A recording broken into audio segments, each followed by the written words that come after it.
To the man with the rifle in his hand, don't be mistaken. I believe in peace, but I won't be taken.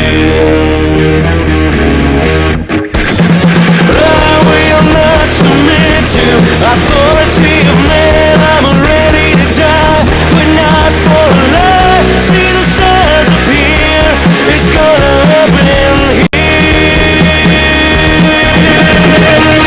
This is Liberty Underground with Alex Snicker and Adrian Wiley on the 1787 Radio Network.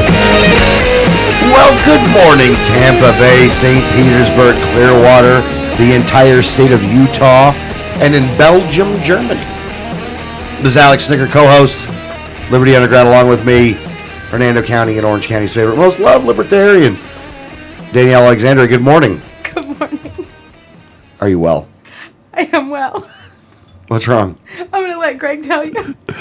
Belgium is not in Germany. Oh, yeah, you're right. Belgium is its own country. Oh, yeah. I was thinking about Berlin, Germany. That's what it was. I knew you were. It's the morning. Be quiet.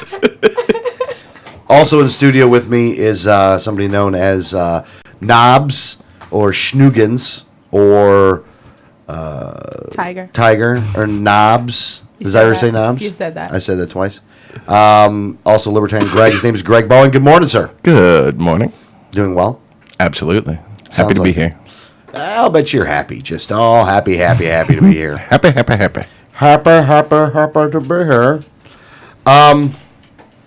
I hope everybody's having a good week.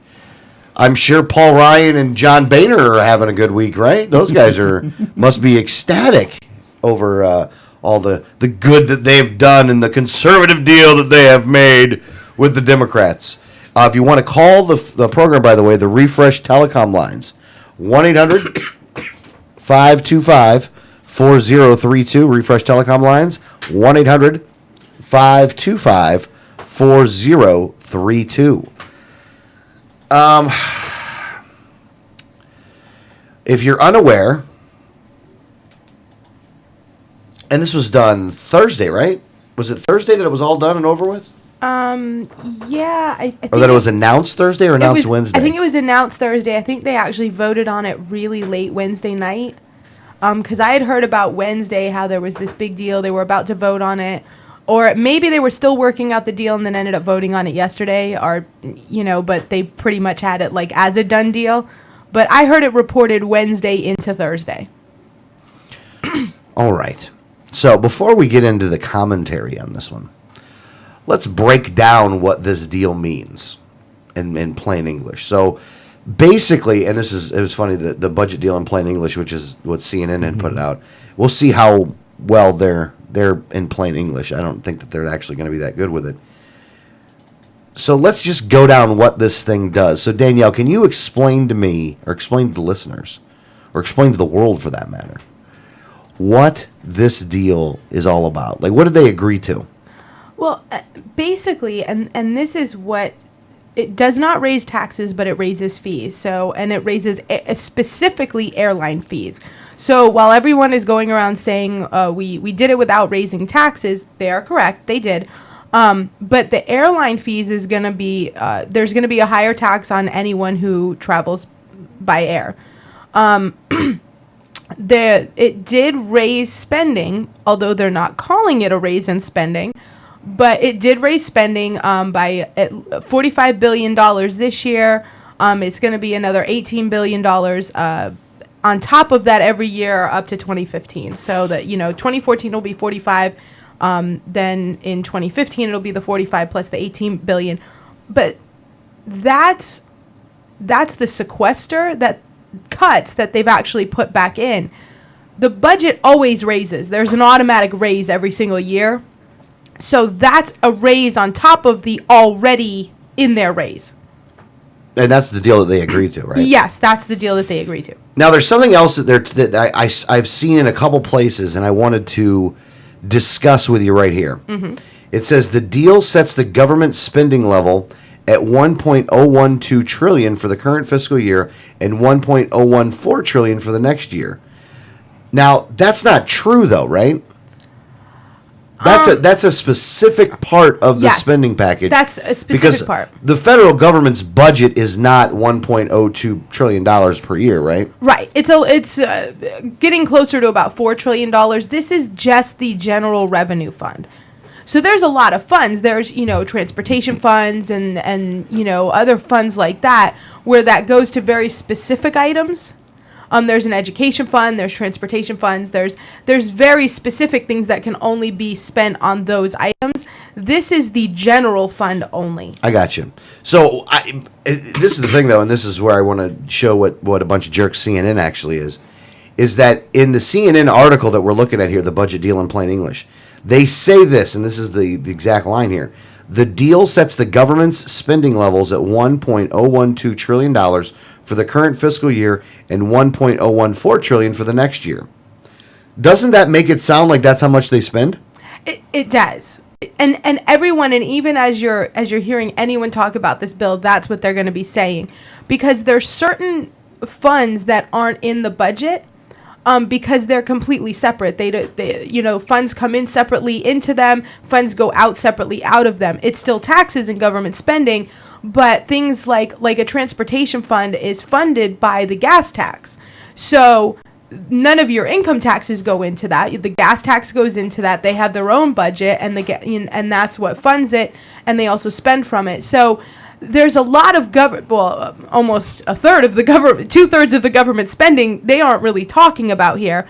But this would be federal workers, military, things like that. The actual just kind of bills of the federal government that's paid for by your income taxes. All right. Now, in this deal, they also talked about federal workers, where federal workers are going to see, the change means that new federal workers are going to see a 1.3% pay cut.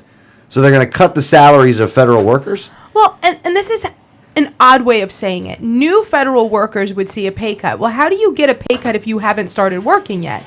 That's not necessarily a pay cut. They'll just start at a lower rate than someone who had gotten the same job last year. It's not really a pay cut because that's only for new hires. Anyone who's currently working will stay working at their current salary. All right. Now, military retirees under the age of 62 will face a similar cost of living a slimmer cost of living increase in their retirement pay. So this is phased in over 3 years, but ultimately cost of living adjustment, or COLA, will be cut by 1%. So they're going to cut the cost of living adjustment for people that retire out of the military right by 1%. So, and basically, if you're getting a 3 to 5% cost of living raise, and I'm not sure if military gets 3 or 5, but it's somewhere between 3 and 5%. You got a cost of living adjustment. That's automatic. You get 3 or 5% more every single year. This would cut it down to now you're only getting 2 or 4. I got you. This is another one they wrote in CNN, is a contractor pay. So if you're a government contractor, you can't make more than $487,000 a year as a salary?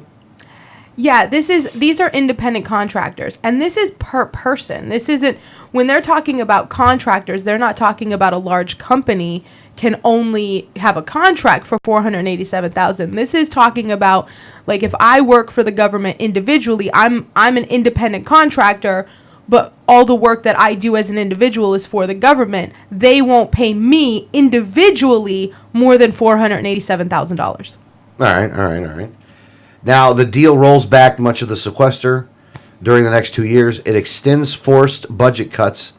I mean, what is forced? We thought that the sequester was forced. It extends forced budget cuts for 2 new years to the back end into 2023 and 2024.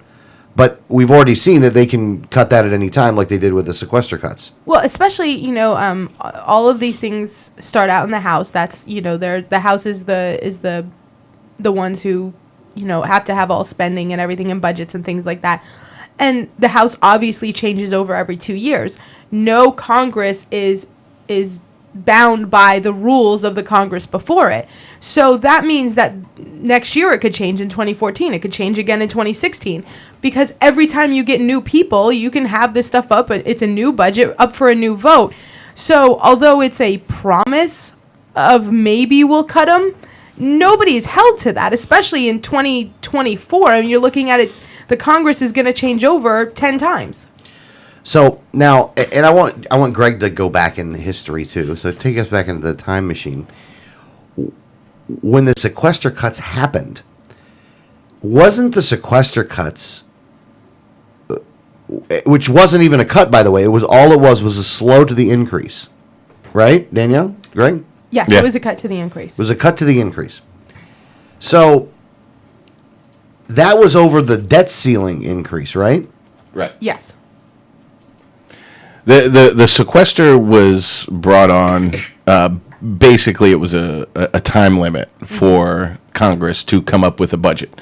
If you guys don't come up with a budget to ultimately that's going to prevent us from having to raise the debt ceiling, which was part of the goal, well, then the sequester kicks in. Yeah. Which, like you said, was really just a cut in increases. That It was a would come. 5% cut in the increase. Yeah, it was a 5% cut in the increase. In the increase, by the way. Now, the Republicans and Democrats. Now, the Republicans control the House, so the Republicans and Democrats collectively couldn't cut the increase without going back on their bill. Is that accurate? Right. They basically, the sequester was a cut of the increase, but then, even then, and this article doesn't go into it, but I've kind of researched it a little more. All of the sequester, the $45 billion that they're adding in, is generally all military spending. So when it came to the sequester cuts, which was a cut of the increase, they've put it all back. So they couldn't even cut the increase in at least military, because that is what got all put back. I got you. All right, so now this deal, it's passed the House, right? Yes.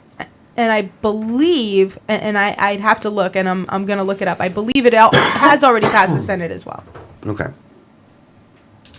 Now, not surprisingly, that many organizations and groups that are advocates of trying to reduce government spending, let's just say that, Tea Party groups, all the different kinds of groups out there, have gone after John Boehner, and Paul Punk Boy Ryan about this. And if I'm not mistaken, Paul Ryan really says this is like a conservative deal, right? Yeah.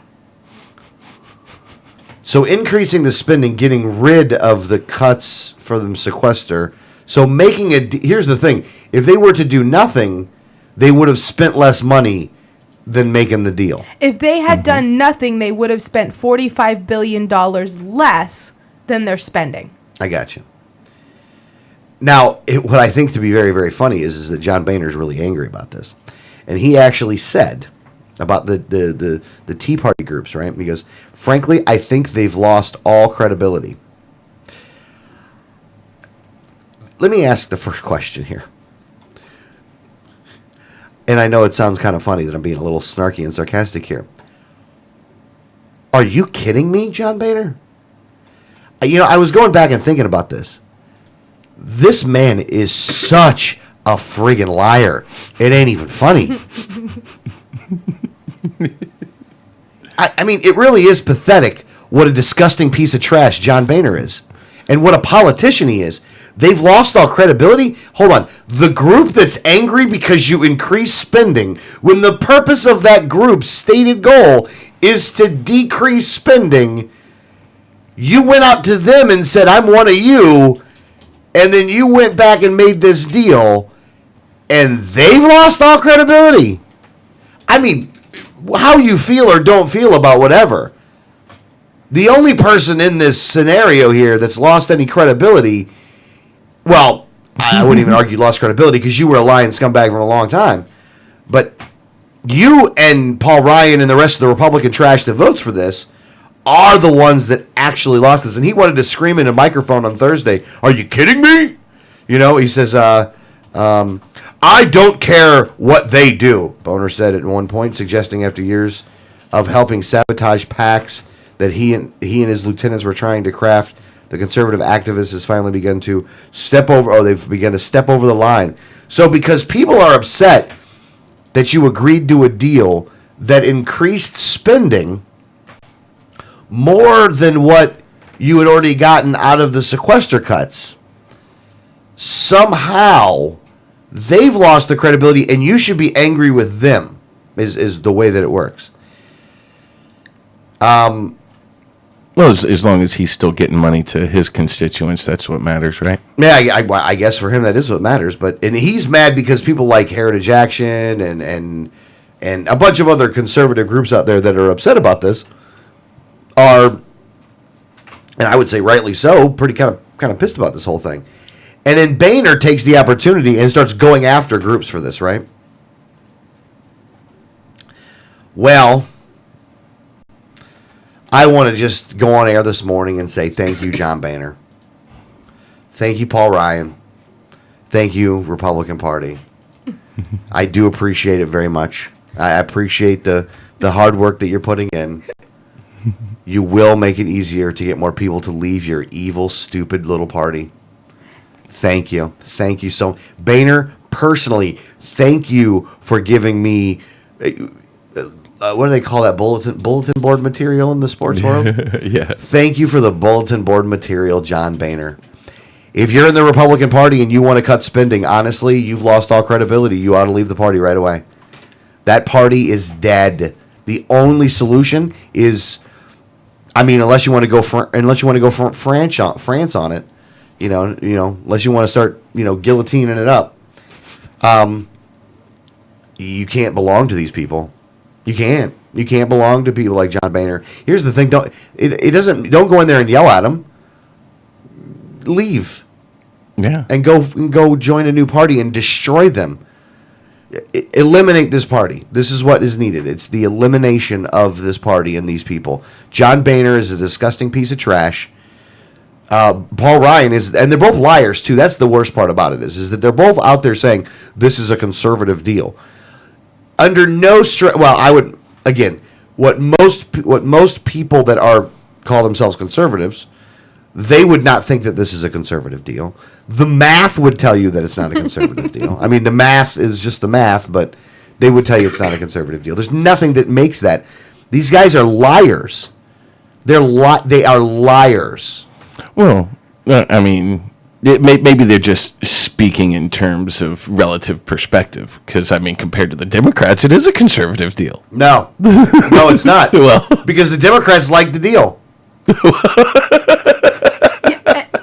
It did have large Dem support. Now, in Florida, and I don't know if you want to go through the Florida numbers, who voted no? Go with who voted no. That's a shorter list. Please. It was... I figured that. Richard Nugent did vote no up in Hernando County. Really? Yes, he did. Daniel Webster, he's kind of in the middle of the state. He also voted no. You have Ron DeSantis. He's over on the other coast, up St. Augustine area, voted no. Yeah. And Bill Posey, over way on the other coast, basically straight across from us, he also voted no. Now, who did not vote? There was only one Florida House rep that did not vote, and that was our favorite, Trey Radel. Trey Radel voted no, huh? Trey Radel didn't vote. Oh, he didn't vote. He didn't vote. Oh, was he doing time? He was all coked up. I think he's in rehab. Hold on. How did Yoho vote? Oh, you didn't hear this? Oh, well, we actually have the rundown of why Yoho voted yes. Oh, let me hear this. I'd like to hear this excuse. And this is someone who we know well. Chris Ann Hall, actually, Ted Yoho is her rep. So when she found out that Ted Yoho voted yes, because that is actually pretty shocking. That's a little surprising. I'm kind of surprised. I want to hear the reason. I'm surprised. So she called him on the phone and talked to him for over an hour and asked why he would vote yes. And this was his argument. Number one, we won't get a better deal. Number two, we tried standing in September, but we failed. Number three, we have to fund the military. Number four, they promised us cuts later on, but no guarantees, he admits it. Number five, if he voted no, they wouldn't gain anything. And last but not least, number six, if the government shuts down, they'll blame Republicans. He did have an afterthought, and he said, and you have to understand, Chris Ann, we have to win the Senate in 2014. Wow. Sometimes I just gotta laugh because it's so painful. The turn The turn from patriot to traitor with Ted Yoho is complete. I mean, he literally sold her the GOP talking points on all of it. Yep. Well, that's what he was told to tell her. Well, of course. So Boehner and Cantor, or Boehner, yeah, what's with Boehner, Cantor, and all them Yeah. told her to tell him. What did she say? What was her? Is she buying it? Well, this is what she says. This is her commentary on it. Yes, it has been confirmed. My rep has consumed the Kool-Aid, and he is not willing to do what's right if he doesn't have a majority vote behind him. He has bought into the political party first, liberty second philosophy. So sad, Ted. I had so much hope. At least there are 62 with sacred honor. Perhaps they will inspire others. That is if they don't get eaten alive by the Kool-Aid drinkers like you have. Ooh. Not mean enough. Not anywhere mean enough. But I think it's safe to say she disapproves. Yes. We'll see if she disapproves in November. Yeah. We'll see how she feels then. Yeah. I you know, you're gonna have to start proving it to me. She's been going after the GOP, in Chris Ann Hall's, I mean, don't get me wrong, she has been going after the Republican Party saying that they're spineless. Oh yeah. She doesn't go in the, yelling, screaming area but she has definitely been not friendly to the GOP lately. Your inclusion is your support. So if you're a member of the GOP after tomorrow and you still are there, then you support this. Bottom line, you support this. Well, now, I can't say that. I don't even know what to do, though, but it really is one of these disgusting things. And it really is sad that Ted Yoho is, we knew, I had my sneaking suspicions after the primary when it came to the RNC when he was seen hanging out with Boehner and Cantor and them. But, it could have been good, but I see now that scumbag. Now I do want to, I did miss this. I hope Dim wins the seat next. Lois Frankel, who is a Democrat in South Florida, also voted no in Florida. Why? What do you mean, why? Well, why did the Dim vote no? Well, I didn't ask her. Was it not big enough spending for him? It may not, or she may be a Democrat that is a fiscal conservative. They do exist. Wow. Any other big name people like around the country who else voted no? Who voted no? Of course, Justin Amash. Yeah. Michelle Bachmann voted no. Really? Yeah, that one surprised me. Surprised little Swiss Miss did that. Yeah, I actually really thought that she would, fall in line. She generally does. Yeah, I mean, it's not campaign season for her. Oh, that is true. I think she's not running for re-election. That's true. So now she can just do whatever. Yep. Yeah. Looking through here, Louis Gohmert voted no. Louis Gohmert. Oh, yeah. Yeah, Trey Gowdy voted no.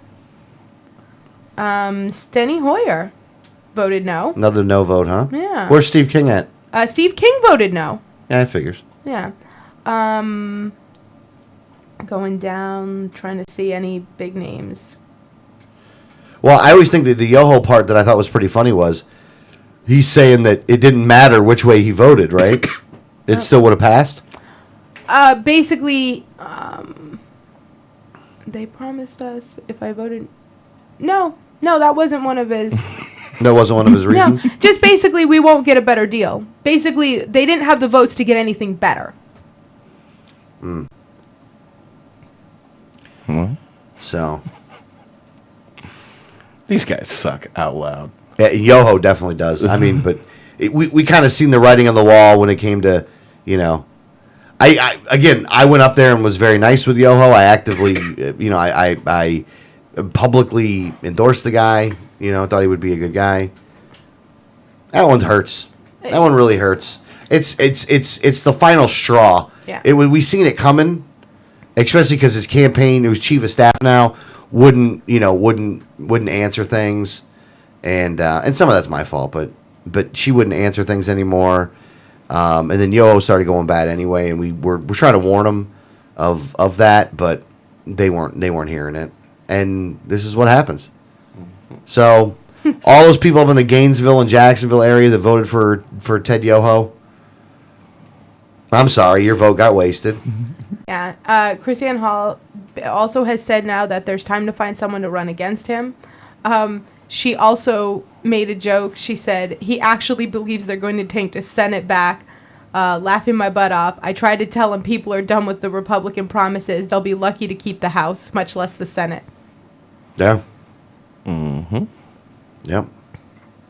I don't want to see you people up there at all. We got to get the stuff back. No. You and your statist establishment buddies now obviously want to do that. So you guys can go ahead and do that all you want to, but I will have no part in that whatsoever. And my representative, Gus Bilirakis, voted no, I think. No, he voted yes. I mean, voted yes. Yeah, he I was did. going to say that would be odd for him not to support this. Yeah. It's not the Bilirakis I know. Yeah. Well, look, all Gus Bilirakis is a lapdog for the establishment. He will do whatever they tell him to do, and that's just the way it is. Bilirakis voted for it. Buchanan voted for it. I mean, anyone around here except for Nugent, they all voted for it. But if the Democrats win, we'll have the horrible communism.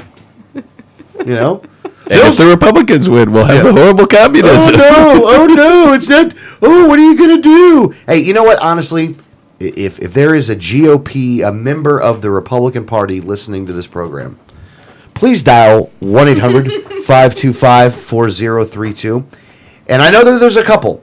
And do me a favor. Just try for 1 second to tell me why anybody should be a member of your evil friggin' party. I will calm down and I will let you call and you can go on air and explain to me you are a... I don't want to hear about how it's too late in this country. I don't want to hear about how we don't have any time left in this country. This is what you've done. This right here is what you've done. I'm not blaming Boehner anymore. I'm not blaming Paul Ryan anymore. I'm blaming you. It's your fault. It's your fault. If you're in the GOP, this is your fault. If you vote for Republican, it's your fault. This is crap. This is complete and utter crap, and you know it. This guy has done everything but kick your mom in the face. And if you stay in this party,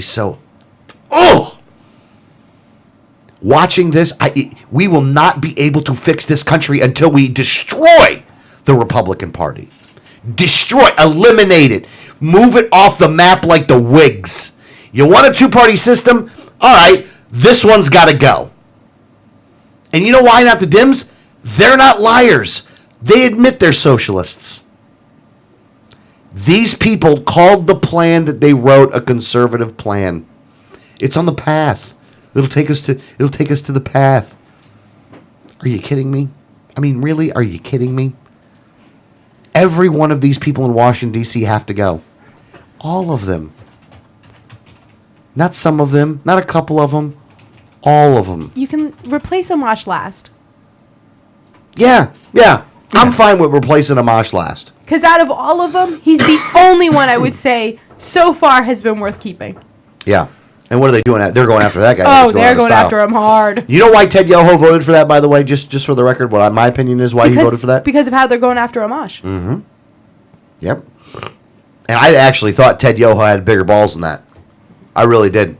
It sucks. It sucks that this is what this man's all about. Like, I thought he had better character than this. Mm-hmm. It doesn't. There's no representative in Florida that's worth anything. I got to give the guy credit on this one, though. You know what? In some of these votes like this, Nugent has voted the right way. Yes, yeah. And now, generally, and I haven't. We'll probably get it later today because Nugent does send out a little letter on why he voted certain ways on big items. And we're on that list, so we'll probably get that later today. A lot of times his reasoning for voting the right way is the complete wrong reason. Yeah. Like, sometimes the reason is, well, yeah, I wanted more military spending, so I couldn't vote for this one because it didn't get enough. So sometimes his reasoning is completely wacky. Yeah. But voting, if you just look at his voting record, he votes a little more where we would want him to than some of the others. Yeah, that's true. He does. He's slightly better at voting, even if it's for the wrong reasons. Yeah. I'd argue right now Bill Young is doing the best job since he's...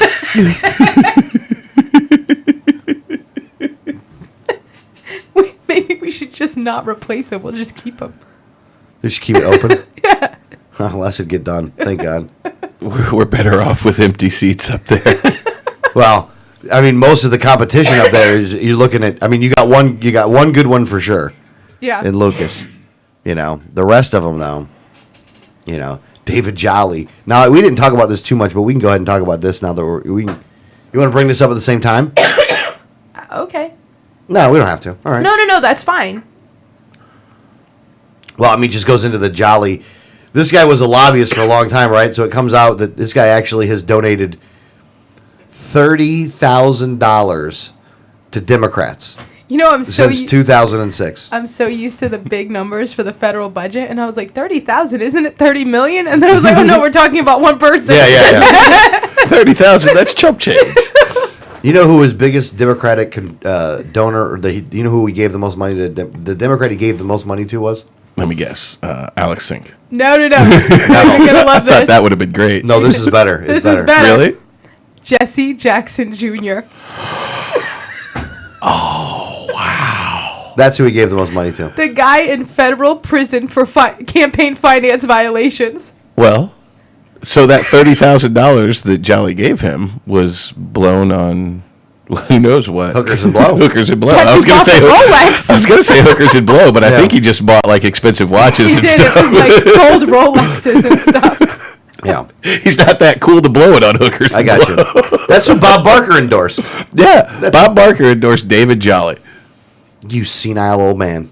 Yeah, he's lost his The marbles. price is wrong on you, Bob Barker. I loved Bob Barker until I saw that, and I'm like, I did. I loved Bob Barker until then. Now I will Hasn't- never. Now I don't like him at all. And oh no, that's Ed McMahon. I was like, didn't Bob Barker declare bankruptcy? But it wasn't. It was Ed McMahon. I get those two confused all the time. Bob Barker How still do you owns get- the rights to the Yeah. Price is Right. That's his show. It's I his know. property. He is not poor by any means. No, Ed McMahon, who was very rich, actually declared bankruptcy, and I always get.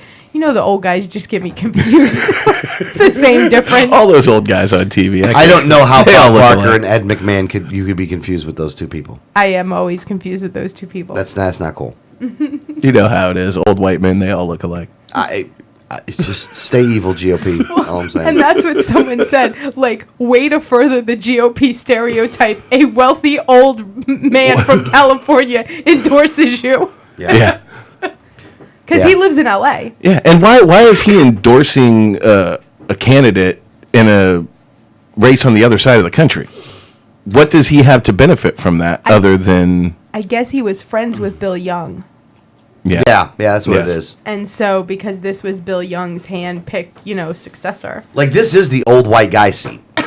Yeah. Oh yeah, this is This is the old white guy seat. Absolutely. Oh, Yeah, the so, old white guys the are old making white it guys are their trying to make sure that endorsements. they get the right white guy there. Yeah. So, and they're hoping David Jolly's there for 50 years. I guess I don't know. Either way, these guys are just evil, and there's no sense in. Here's the thing: why are we even worried if the Democrats win? Yeah. I'm not worried. I have no worries anymore whatsoever. Oh, they'll do it. You guys have done the same thing. You voted for it, but we got to take the Senate. I can remember from in the last decade, the Republicans had control of the House, the Senate, the presidency. I'm wondering, and we'll do a multiple choice. I'm going to give you a multiple choice question, Greg, and you can answer it. The last time the Republicans in charge, did spending A, go up, B, go down, or C, stay the same? I would like to go with A. That Go up. You think that when they were in charge last time that A, spending went up? Yes. That's my final answer. Is that that is your final That is answer? my final answer. Well, Wow. I think you would be correct that spending did go up. I when know they you were would in be charge. correct. I know I'm correct. So, and there you go. There's your Republicans for you. Here's Hey, that takeover, by the way, real successful. Let me just tell you. they should have the same slogan as Rick Scott because they have about the same success record. And so they should use the same slogan. It's working. Yeah. See, at least with the Democrats, I mean, either way, Republicans or Democrats, we're going to get a bunch of our money spent. But at least with the Democrats, we're probably going to end up with a new social program out of it. And with the Republicans, all that money is just going to be funneled to more rich old white men. So And bombing people in other countries. and bombing poor brown people. So, yeah, I would rather the Democrats get win than those guys. I mean, at least we'll have something to show for it. For anyone that thinks that there's a difference in Republicans and Democrats, on this budget deal, 169 Republicans voted yes, and 163 Democrats voted yes. Wow. So there's a bunch of Dems that voted no then, huh? Yeah, 32 voted no and 6 abstained Wow, I wonder what their reasoning was. for not voting. Didn't spend enough? Well, and you don't know. You know, people. There was people on both sides that didn't like the deal. There was, 38 Democrats and 62 Republicans. I would say 63 Republicans, but Trey Radel probably would have loved it. He's just in rehab. Well, he's coked up, man. You know, he's got to worry about that blow problem he's got because of Obamacare. Well, because of the alcoholism. Well, yeah, because of the alcoholism too. I mean, this is not good. It's not good at all. Man, you guys really pick losers, GOP. I am never going to the dog track with them. Yeah, I would not go. Well, then again, they just go get more money and take it from somebody else, and then they'd want to bomb the brown dog. Well, that's the problem. They take my money and bet it on something that doesn't win, and then they don't lose. I do. Yeah, and then bomb the brown dog. Yeah. Well, and this doesn't really look. And normally in a week, this would have been the story of the week. I know, But it's because of the budget deal, it wasn't. which is hysterical, by the way. Yeah, which is very kind of funny, by the way. So this is from the Tampa Bay Times. One of Obamacare's biggest critics is now officially covered under the federal health care exchange. And his name is... But let Greg guess. Have you looked at it? I'm sure I he's did look at it. Oh, man. Senator Marco Rubio. Unbelievable. But not only is he covered under the healthcare exchange, but he took the subsidy. Yeah, took the subsidy too. So, Senator Rubio spent time. By the way, how in the hell did he get a subsidy? Because he's considered a federal worker. All federal workers get a subsidy. Now, because he's not the only politician, he's not the only legislator that has gone on to the healthcare exchange. Many of them have. You could take the subsidy, or you could actually opt out of the subsidy and pay the full amount. Senator Rubio decided that he likes subsidies, at least for his family. Yeah. So here's Senator Rubio spent time looking at all the options and decided to enroll through the DC exchange for coverage for him and his family. Spokeswoman Brooke Shannon told the Tampa Bay Times. Rubio, father of 4, also took the federal subsidy afforded to lawmakers and staff, a perk worth up to 75% of monthly premium costs. Now that some Republicans wanted to kill off, even some lawmakers who have enrolled in the exchanges have rejected the taxpayer-funded employer contribution. Salmon, Salmon's her last name. Salmon did not say what led Rubio to decide the healthcare plan was better than what he could have gotten on his own, and Rubio could not be reached Tuesday. But those who wanted to keep their employer coverage and that generous subsidy were directed to use the exchange called DC HealthLink. In addition to the subsidy, Rubio and other federal employees got to pick from far more plans than ordinary people and had access to special customer service to ease their signups. They got the fast pass. Hold on a second. There's one that works better than the normal exchange. Oh, yeah, they didn't have to go to the website. They had, their own concierge. You scumbags, man. Even in the law you write, you are scumbags. One for us, one for everybody else. You pieces of... Oh, I hate these people. I hate them. That's why we still live in an aristocracy. We do.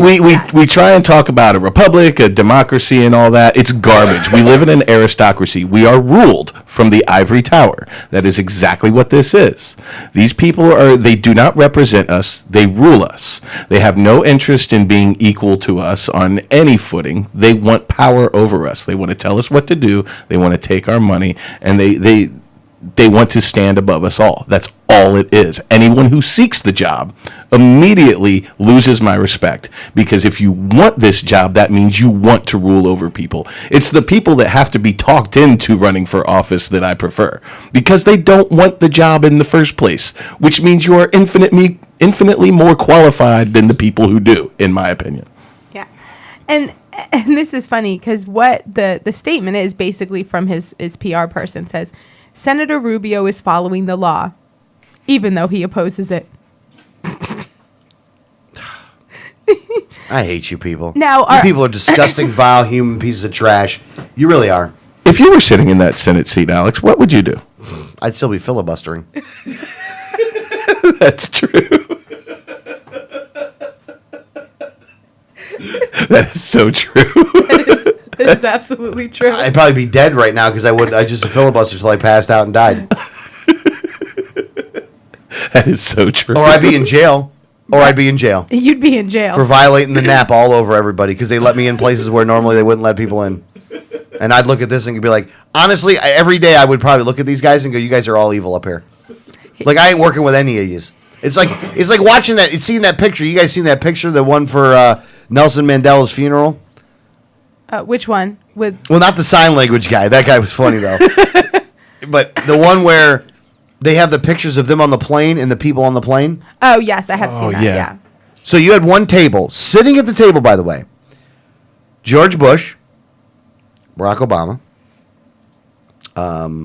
his wife, both of their wives, Valerie Jarrett, Susan Rice, and then one had Hillary Clinton on it in the table picture with Eric Holder and George Bush and all these people laughing it up, joking around, having a good time.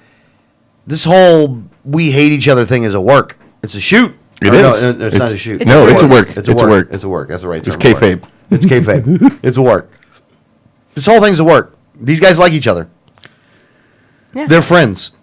I tried to point this out last night, and it didn't really get nearly as well as I was hoping it would be pointed out. But what these guys do is spend millions, if not billions of dollars to get you to hate your neighbor when they like each other. Mm-hmm. They want you to blame your neighbor, whether it be the person that, and this is where I'm going to go, where you're going to go, oh, he's left and right all at the same time. The people that pay income tax, the Republicans want you to hate the people that don't pay income tax and want you to consider those people to be lazy, good-for-nothing people, right? The people that don't pay income tax that are for the Democrats want you to hate the guy that is paying income tax as a greedy guy for wanting to keep his money. Right. In all reality, all y'all are paying 40%. Just depends on how they get it from you. One of them, they may not take it via Social Security, via taxes. They may not take it via income tax, but they're taking it through the gas tax. They're taking it through your cell phone has 8,000 different little taxes on it. They're going to take it through Obamacare. That's what they're taking it through. And the tax rate doesn't matter anyway. Yeah. Because what they want is your obedience and your complacence and your compliance. Once they have that, the tax rate doesn't matter. They can get it out of you, get as much as they want of it out of you. The money is secondary. They need your obedience first. Yeah. Exactly. So, go ahead, Danielle. I just, we're talking about Rubio taking the You're having a hard exchange. time talking right now. I hear you. And now we do have another Florida senator who is also who also already registered on the exchange. Now, it doesn't say if he took the subsidy or not, but he's also, I don't think he needed the subsidy because he's on Medicare Part A. Yeah, Bill Nelson. Bill Nelson. That's not a surprise, though. Bill Nelson's a Democrat, though. Yes. I mean, it's common to see the Democrats be a part of the programs that they Bill support. Nelson's a communist. Well, my point is the Democrats often jump onto the programs to show solidarity and, hey, it's a good program. That's why I support it. That's why I'm going to be a part of it. So that's not really shocking. To see someone like Rubio who, opposed this plan all the way, and now that it's in place, well, I'm jumping on board. That you typically don't see. But even with Senator Nelson, I think what it says is, because they always kind of go into this, well, we need it for the poor. And, it's one of those where he didn't need it. He certainly doesn't need Medicare Part A. And Medicare Part A is optional. You don't have to go on it right away. You can wait. Like, you can push it off. So he took it anyway. So it's not about the needy. It's about giving out freebies. Yeah. Because he certainly isn't needy. It really is. It so irks me because I don't know how many times I have to hear from people that will claim that they agree with us on principle and on the Constitution. Defend these people. Mm-hmm. Defend them. Oh, like they're making the right decisions up there. We just got to make sure we get more Republicans up there the next time. Like, you remember that one meeting we were at where they said, well, we got to win the House, we got to win the Senate in 2016. Who's this we stuff? Who the hell are you talking about with we? There's no we up there unless, are you surprisingly one of the aristocracy that I didn't know about?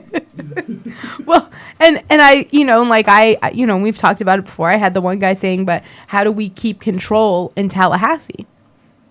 And I'm like, what control do you have? Don't we have to get control before we can keep control? And that was my point. When these guys keep saying, like, keep control and things, well, I'm waiting for us to get it. Do you own Clear Channel or something? Are you You keep getting controlled.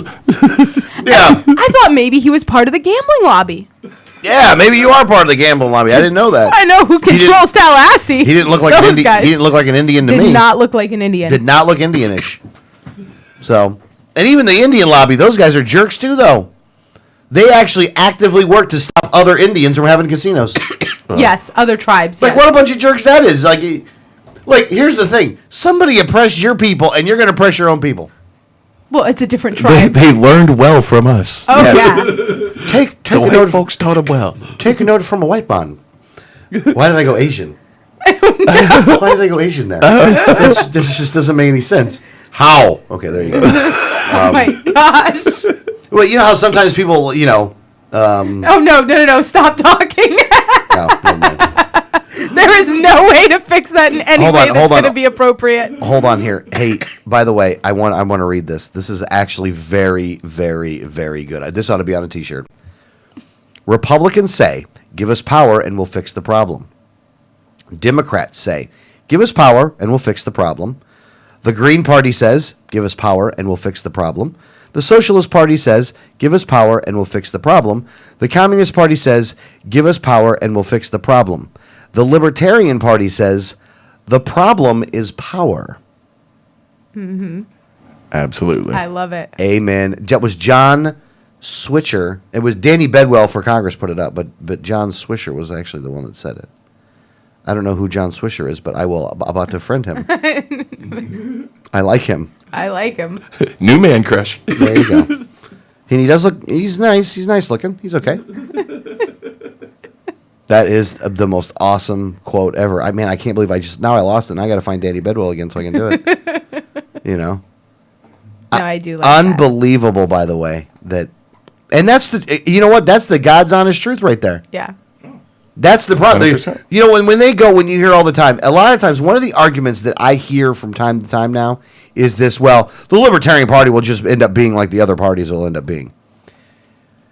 And I think I think it's not understanding what the party's all about.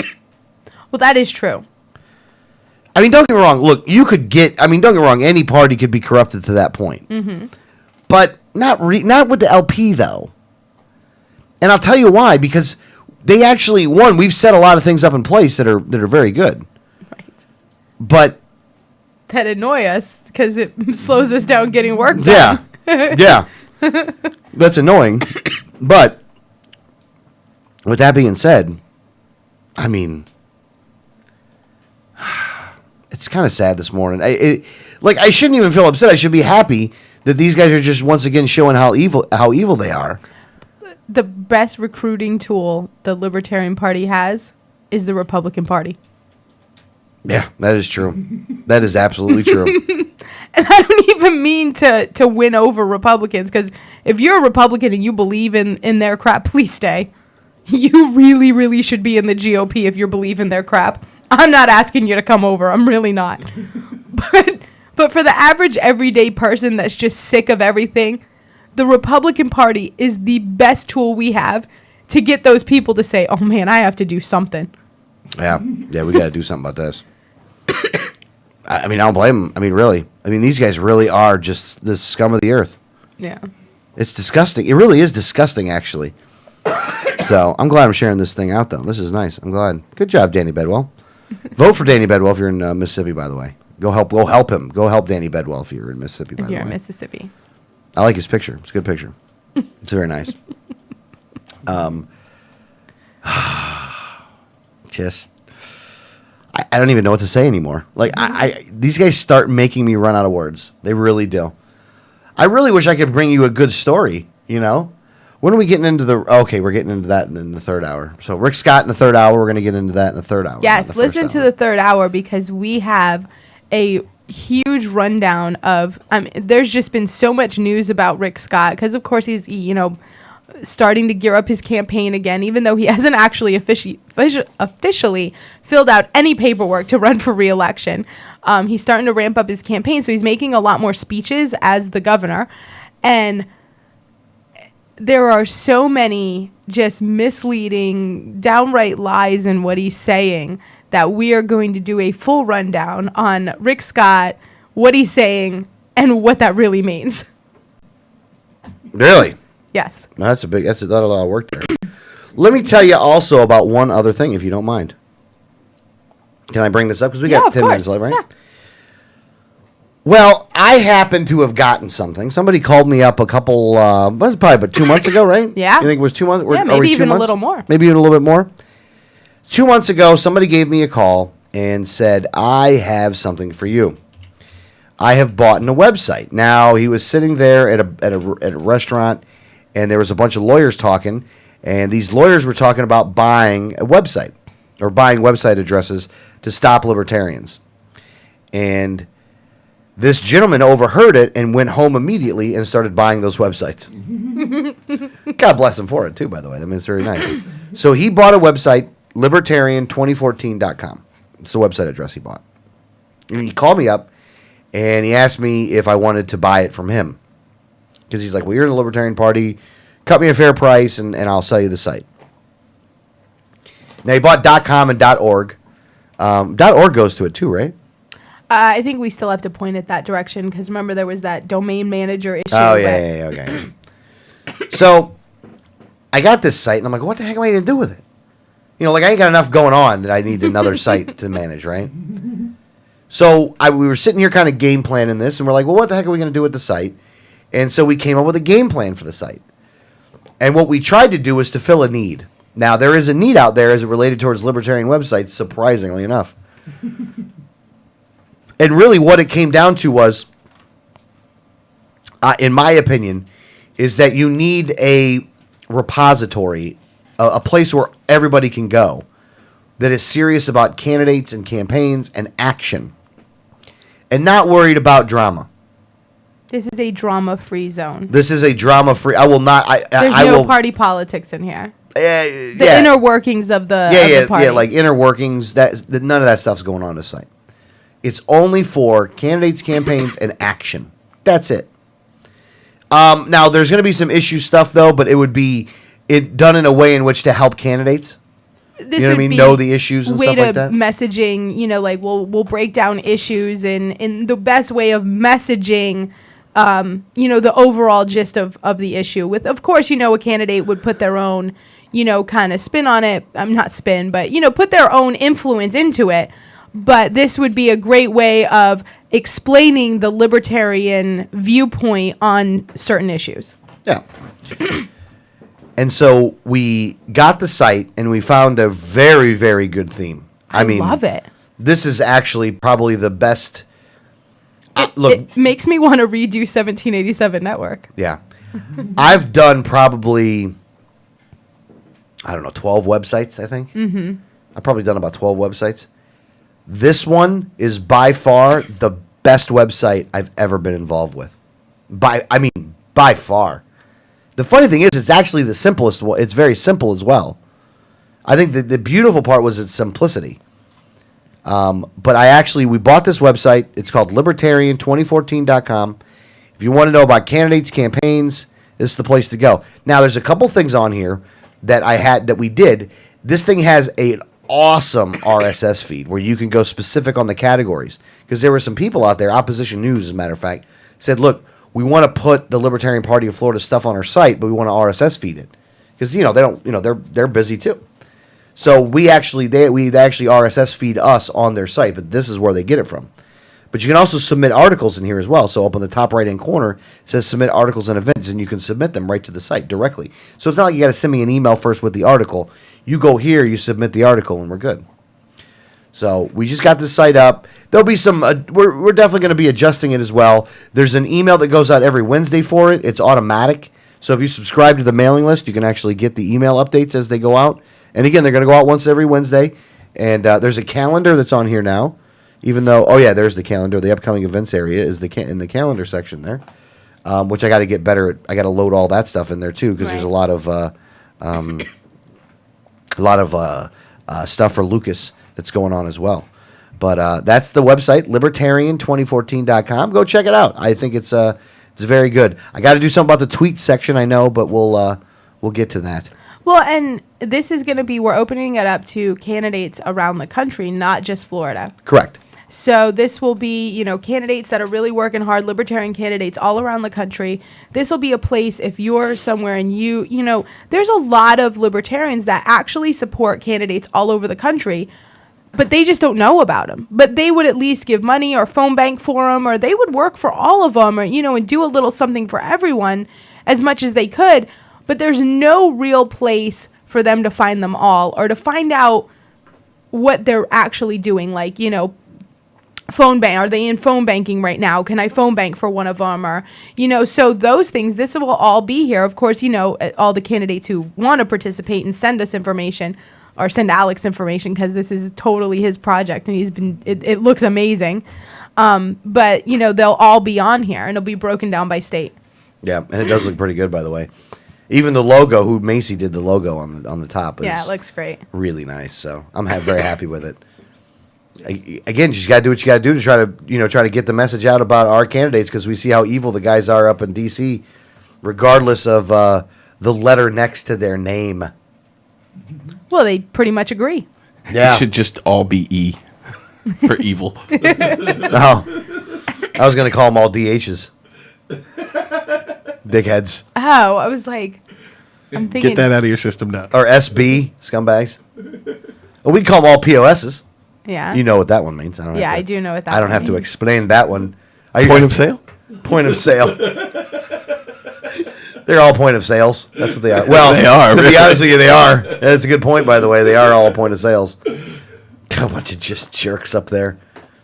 It is funny. I know why some people lose their mind, by the way, at the end of the day. I've totally figured out why people lose their mind. And it's because they see this evil for so long and they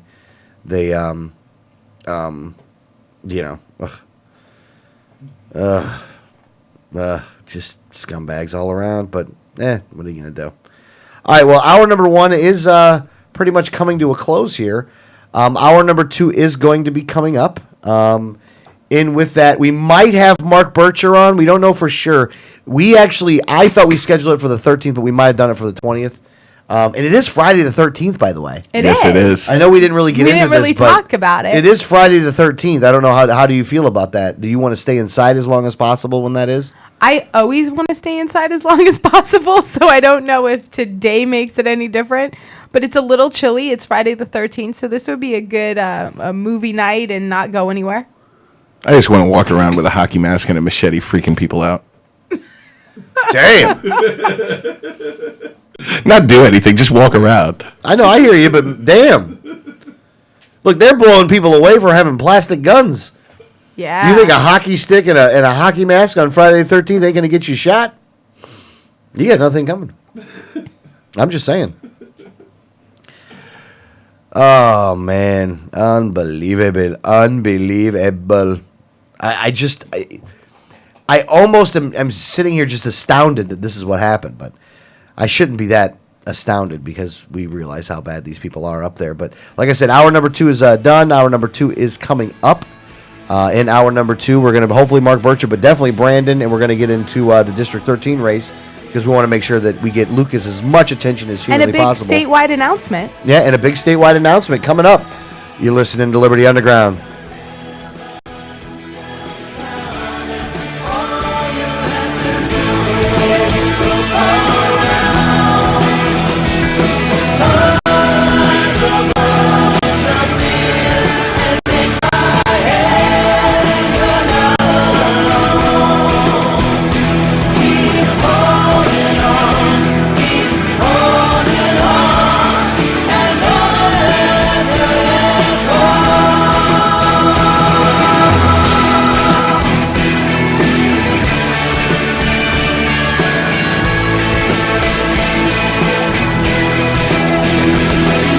Hi, this is Gary Johnson, and you're listening to the 1787 Radio Network. Facts about the red light cameras. Fact, you are guilty until proven innocent. The Fifth Amendment to the U.S. Constitution grants you the presumption of innocence. Fact, red light cameras cause accidents. Accidents are up on an average of 40% at intersection with cameras. Fact, cameras punish technical foul violations. Over 80% of tickets are written when the red light is on, under 1/2 second. Join the fight at www.banthecams.org. www.banthecams.org.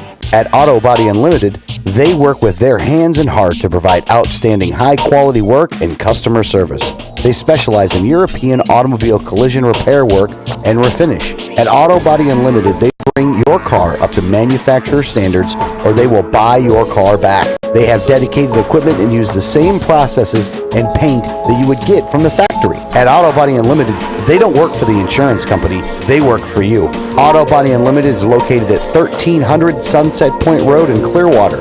Call 727-443-4041 or on the web at autobodyunlimited.com.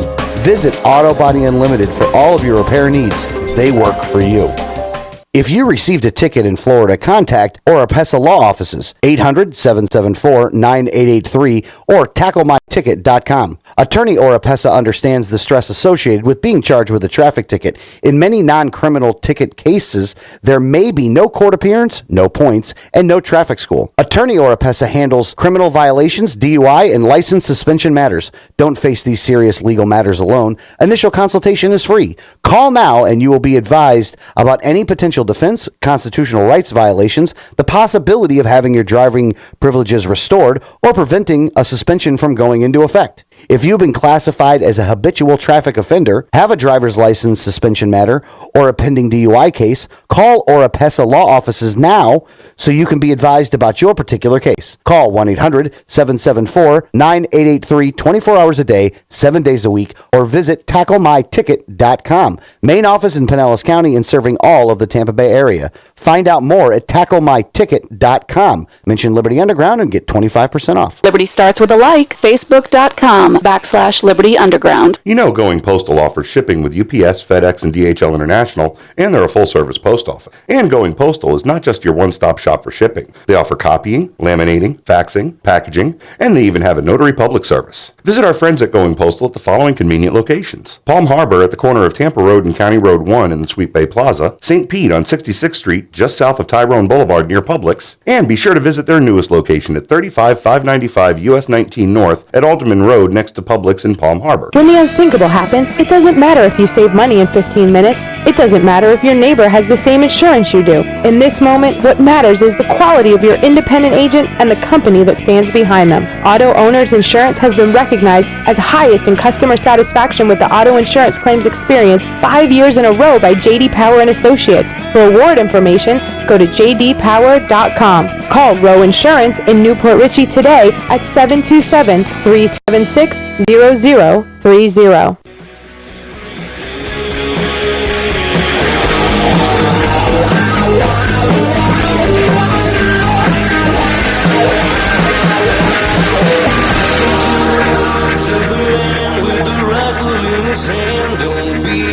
mistaken. I believe in peace, but I won't be taken. I will not submit to authority of man. I'm ready to die, but not for love. See the signs appear. It's gonna happen.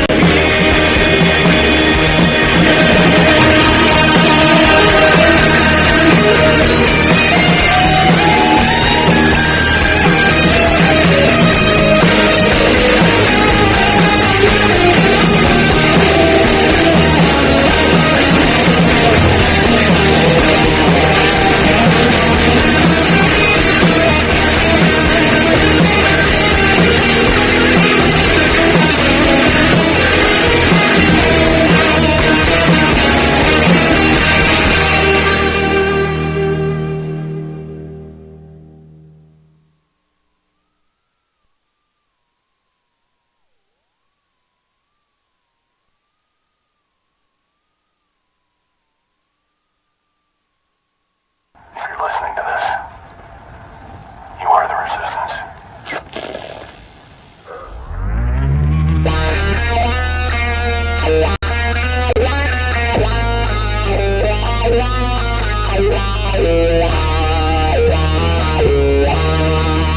Listen to the words of the man with the rifle in his hand. Don't be mistaken. I believe in peace, but I won't be taken. I will not submit to authority of man. I'm ready to die, but not for a lie. See the signs appear. It's gonna happen here. This is Liberty Underground with Alex Snicker and Adrian Wiley on the 1787 Radio Network. Well, good morning, Tampa Bay, St. Petersburg, Clearwater. This is Alex Snicker, co-host, Liberty Underground, along with me, Danielle Alexandre. Hernando County and Orange County's favorite, most loved libertarian. How you doing, Danielle? Good, I'm doing good. Also with me, Libertarian Greg. Greg, how are you doing, sir?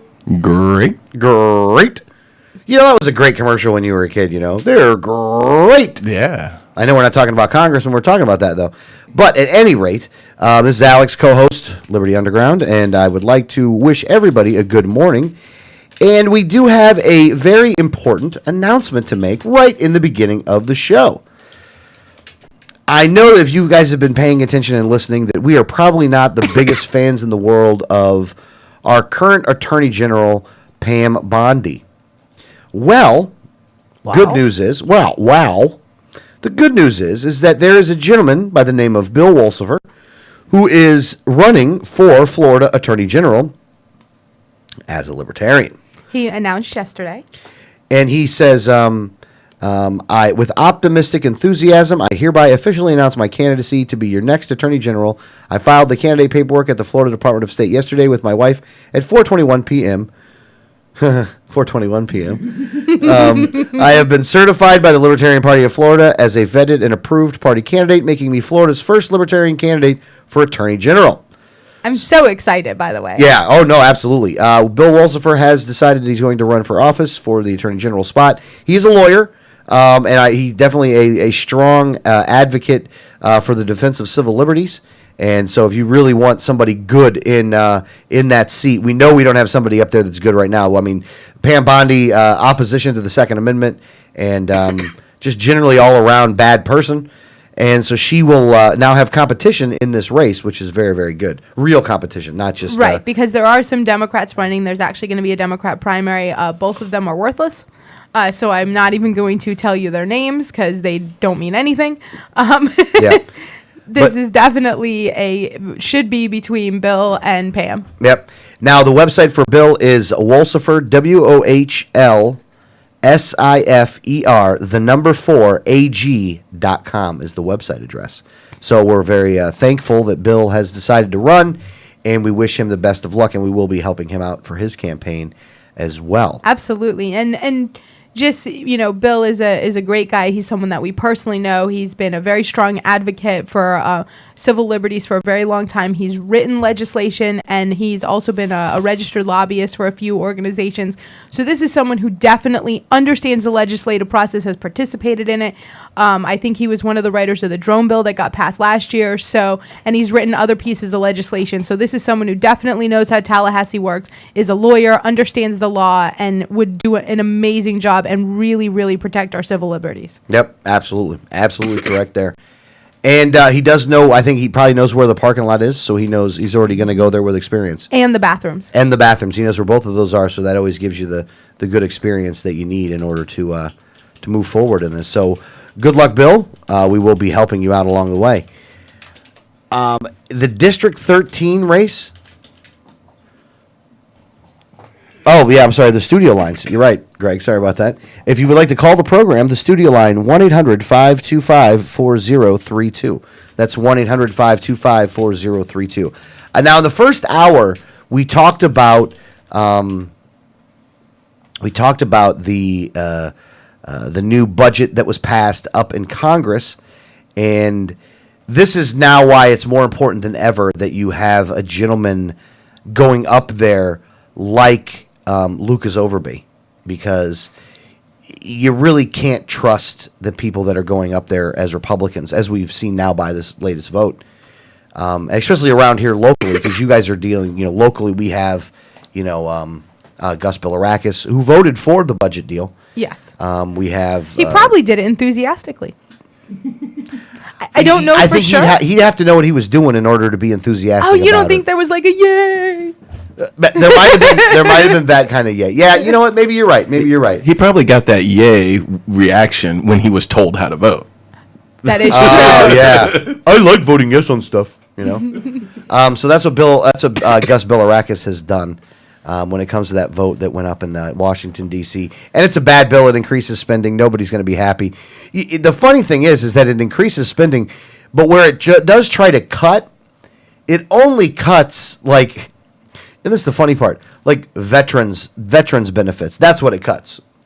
Yes. That's like the one thing that everyone thinks should not be cut. Right. If anyone should be taken care of in this country by the government, it's the veterans. Even people who are completely against war will say we've made a contract with our veterans and we need to uphold it. That's the one we're allowed to break, I guess. It's funny that's the one that we're allowed to break, though. Let's send him to another war, though. Let's see how that works out for all of us. Let's make sure everybody else has health care, but let's cut the benefits for the veterans. Maybe they're trying to send enough people to war so that they're not coming back in large enough numbers to have to pay all the benefits. Considering what we've done with some of our foreign policy, I wouldn't. I'm just saying wouldn't put that could one be the too plan. far out of there. It is sad, by the way. It is sad, really. and I'm making a joke about it, but it's absolutely horrible that we send good people over to die, or to come back very hurt. Yeah. For needless things. Yeah. So if you are in the Clearwater area and you are listening to this program, what you would like, if you would like to get more involved, Lucas Overby is a gentleman that you can support. So if you really want to see a change being made in Tallahassee, in Washington D.C., then Lucas Overby is your guy. And the website Lucas LUCAS Overby OVERBY.com. LucasOverby.com is where you want to go there. He's going to be doing campaign walks this weekend. They're having a big celebration next weekend as well, right? Or is it this weekend? Is it the 13th? Is today. it tonight? It's tonight. Yeah, right? that's Tonight at Mango's. Oh, tonight at Mango's. I'm sorry. So tonight at Mango's, we're actually going to be. He's going to be there. Are we going down to that? We got to go down to that, don't we? We're planning on going down there? I'm not sure. Either am I. All right, we'll see about that. We may be going down there. It's a possibility, but I'm not completely sure. All right, we'll go with that.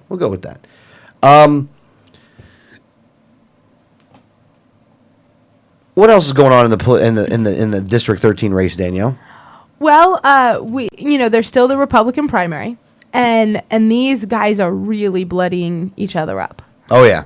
There's in this Republican primary, you have 3 candidates. Now, only 2 are being talked about.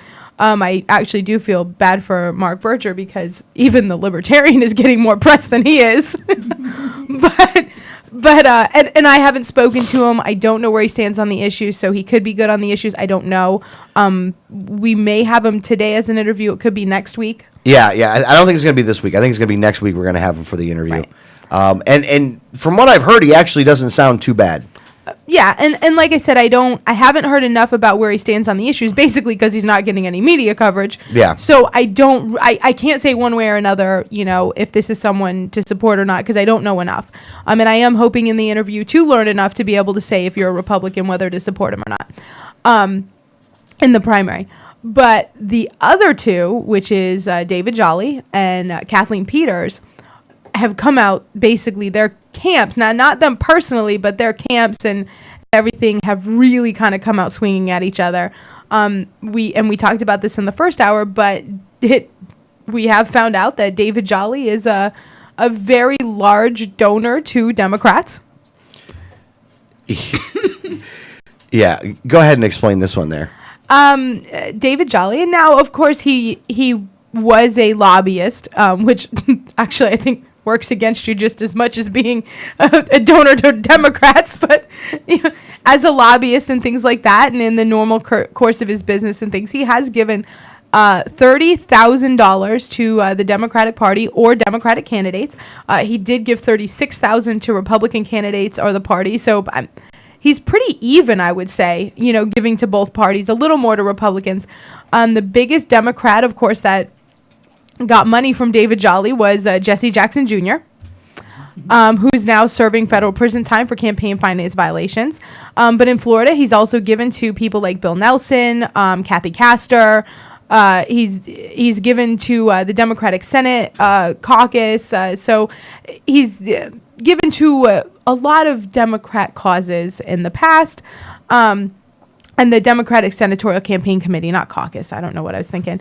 But, and then, of course, he also gave large sums of money to Charlie Crist, which is going towards his Republican donation amount, even though Charlie Crist is now a Democrat, because at the time of the donations, he was actually Republican. Yeah. So, really, David Jolly supports the establishment. Yes. Actively. Yeah. Doesn't matter what letter is at the end of that establishment, as long as it's establishment, he's got your back. You're getting some Jack from David Jolly. Oh yeah. You got some good Jack from Jolly on that one. And the guy is very pro-war. So he's definitely, I think some of the things he's basically said is, our security comes first, and even other people, even Bill Young had kind of said maybe it's time to get out of Afghanistan, although David Jolly says he wouldn't vote for it, most likely. So he's very, very big on bombing people in other countries. Now, Kathleen Peters, on the other hand, who is not in favor of repealing Obamacare, so she's not necessarily an Obamacare supporter, but not an Obamacare hater either. So I guess she's kind of some hybrid in the middle there. I would say she's in the race to split the Democrat vote. Yeah. That could be a possibility. But she is completely backed by Senator Jack Latvala, probably the most hated senator in Florida. I don't think that he's the most hated senator in Florida, but he's definitely the most hated one that looks like Santa Claus. He's definitely the most hated Santa Claus impersonator, probably in this, part of the country. I don't even like Christmas anymore now because of Jack Latvala. Now, of course, the newest person to make an endorsement in this race is Bob Barker. Yeah, because Bob Barker is definitely a big endorser. And you know what? The guy that told us what to do on The Price is Right when it came to the pricing, I really want to pay attention to what he has to say about who should be running for Congress. What does Bob Barker say? Well, come on down. Yeah. Bob Barker also has a lot of hot women around. I mean, maybe that's, I was hoping he was going to call for us to have our politicians spayed or neutered. Yeah, that would have been nice. That would have definitely been nice if we would have done that. I would have had a lot more respect for him. But Bob Barker actually has made a commercial for David Jolly, saying that because with Jolly, the choice is right. And it's the cheesiest commercial I think I've probably seen in a long time. And these campaign ads for local politicians. I mean, the ads are generally kind of, they're a little wonky. They're a little cheesy. This is Bob Barker, and it's got like the soap opera music playing in the background. Yeah, and it's like on a soap opera set also. Which is honestly probably his house. It could be. Let me point out his house in California. Yes, he is about as far from the district that he's endorsing a candidate in as you can be and still be in the contiguous 48 states. Maybe he was confused by the overabundance of oranges. That could be it. That could be very well it. Maybe. Well, and look, and we said this in hour 1, but we'll say it again in hour 2.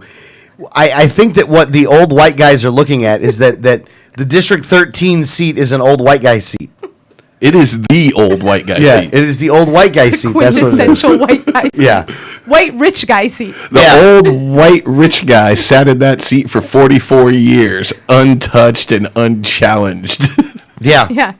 Yeah. So, I mean, I actually, when I saw Bob Barker endorse Jolly, it didn't say anything about the Price is Right. So I thought there was like a Bob Barker in Pinellas County that was like a well-known Republican. And then I saw another story that was like Price is Right legend. And I was like, oh gosh, it's really that Bob Barker. Like, who cares? Yeah. The sad thing is, a lot of people will. A lot of people will. A lot of people will take that endorsement and say, that's enough for me. Now he's running in the Republican primary. You're probably right. But the biggest kind of feud going on about this race is actually in the Young family. Yeah, I know. Surprisingly enough. Imagine that. Which is the funniest thing. Bill Young's wife she actually said this week. Now, she did go to the hospital this week, and I guess it's the stress. She didn't go to use cocaine like Trey Radel did. Someone should tell her. Yeah. Trey could give her a couple pieces of advice when it comes to how to deal with stress properly.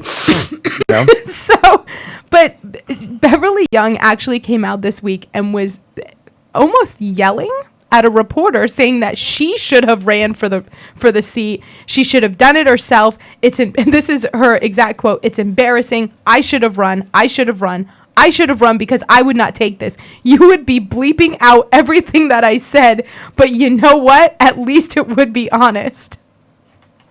Didn't she say like 2 years ago that she would run if there was no viable Republican candidate after Bill Young stepped down or whatever, that she would run in his place? Yeah. This might be the setup for a 14 run for her, by the way. And it Probably. could be. Now, David Jolly. A November 14 run. Yeah. David Jolly was basically handpicked by Bill Young, and Beverly is 100% behind him. She even cried at his announcement. She gave a little speech and, faked some tears. But Bill Young's son, Bill Young II, is backing Kathleen Peters. Yeah. And Bill Young II, who is, it's actually C.W. Bill Young II, actually wrote a letter of endorsement for Kathleen Peters, but it looked very close to Bill Young Sr.'s letterhead, but it had the same letterhead and it said 2 next to it because that is his name, C.W. Bill Young II. And that's why she was all upset. She said, they're dragging me into this and using my husband's name and my husband's letterhead by adding a 2 at the end. That's dirty politics. It's not accepted. I don't know how that's dirty politics if that's his dad. Well, isn't it normal when a patriarch dies for everyone else underneath them to be fighting over the scraps of what's left? And the seat of power that he held is probably the most significant thing that he's leaving behind. So why wouldn't they fight over it? Yeah, well, and they definitely are. And I mean, they are bloodying up this race like you wouldn't believe. Everybody's fighting. And basically, they basically wanted like a coronation for David Jolly. And they were like, well, Bill Young picked him, so of course he's the guy. Now, Latvala got really mad at that and basically wants a coronation for Peters. Well, this is the part that annoys me, I think, out of this whole thing, is the entitlement mentality out of the Young family. Yes. Yes. Look, that ain't your seat. You don't own that seat. Just because Bill Young was elected so many times doesn't mean that you have some kind of rights to it. All right? None of you were elected. So whether you're Bill Young's wife or you're Bill Young's son is irrelevant. It doesn't matter who you are. It doesn't matter what you think. It doesn't matter what you have to say. It's a disgrace that this is how you people would act after you lost your husband or your son. To see you acting this way really just it's pathetic. It really is pathetic. It's at the end of the despicable. day. It is. It's disgusting. But to see the fighting going on about this, though, but it does show you overall the entitlement mentality that these people have towards these seats of office. And I wish we could. I don't know how necessarily we get rid of this, because sometimes, Gus Bilirakis is a great example of, the father had the seat and then the son has the seat after that. So this is the family thing. If you have another family member in Congress, you just shouldn't be there. Again, I don't want to make a rule that says you're not allowed to be there, but I wouldn't vote for you. I wouldn't. Well, it goes back to what I said earlier. It is an aristocracy when we have that. Yeah. And there is no democracy here. There is no republic here. This is an aristocracy. We have family lines controlling the power for generations. Well, yeah, and I think that we've gotten such an apathetic public that most of them don't even realize that when they're checking off Bilirakis, that it's not Michael anymore. Yeah. You think so? Oh, I think definitely. His father, Michael Bilirakis, was actually very, very well liked, and people really loved him. And in all honesty, when you go down his voting record, he wasn't half as bad as his son is. I mean, he was a much better voting record-wise. He was very, much better as a conservative voter than his son is. But I think that the average person, because there was never a real change. Like Michael held, Michael. So you were always voting for a Bilirakis, and I think people just saw the last name and were just checking it off. I think for the most part, even now, the average person wouldn't realize that it was a father-son. Oh, you don't think so? No, I think they just think Bilirakis has been in office forever. I guess I can understand. I mean, I guess I can. I'm not saying I can understand it, but I'm saying, I guess I can understand. How it gets to the point that it gets to there, I guess. Yeah. You ever seen the movie Distinguished Gentleman with Eddie Murphy? Oh yeah, the movie where he won because he just had the same name. Yeah, the same last name as the guy that held the seat before him. Yeah, the name you know. I mean, that's really what this is. Yeah, no, I definitely think it is. And I do have to give credit a little bit to Bill Young II, because he did actually make a statement that said that we should be focusing on whoever wins the Republican primary and Lucas Overby, because no matter what, they're better choices than Sink. So he actually did mention Lucas and mention him in a very positive manner. Yeah, no, that was nice to be able to do that. And like I said, man, this is I said this to somebody the other night, and I'm going to leave the name nameless of who I said this to, but anything can happen in a special election. Mm-hmm. People go, well, there's no way a libertarian can win. You know what? Not in this election. There's a lot of different factors at play right now, and there's a new factor at play. There's something new that has happened in this race, and that goes along with the debt deal.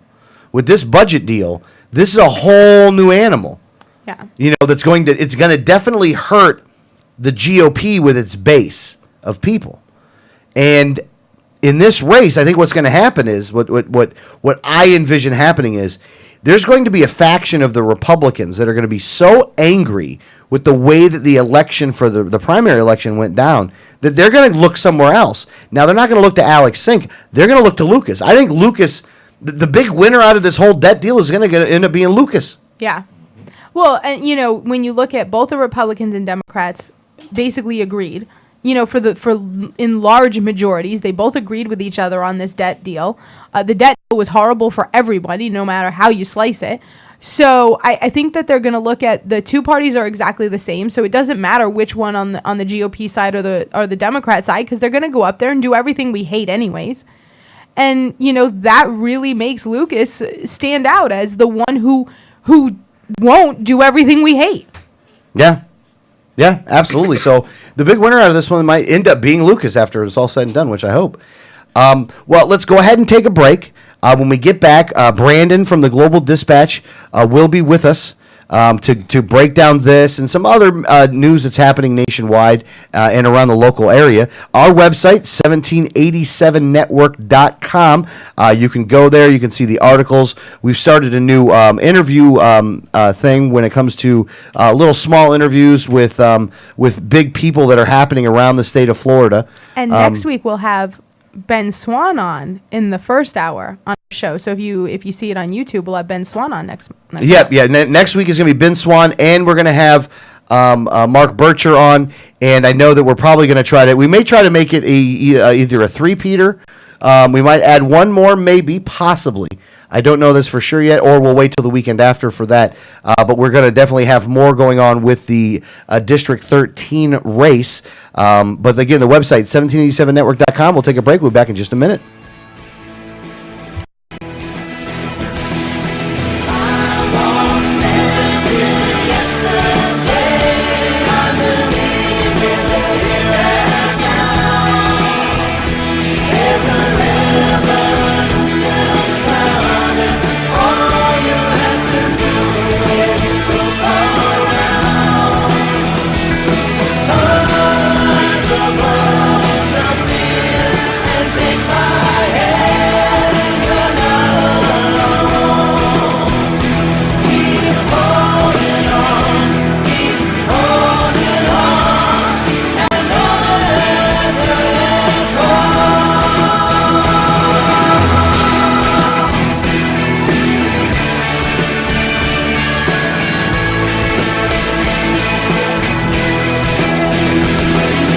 Hi, this is Gary Johnson, and you're listening to the 1787 Radio Network. Facts about the red light cameras. Fact, you are guilty until proven innocent. The Fifth Amendment to the U.S. Constitution grants you the presumption of innocence. Fact, red light cameras cause accidents. Accidents are up on an average of 40% at intersection with camera. Fact, cameras punish technical foul violations. Over 80% of tickets are written when the red light is on, under 1/2 second. Join the fight at www.banthecams.org. www.banthecams.org. At Auto Body Unlimited, they work with their hands and heart to provide outstanding high-quality work and customer service.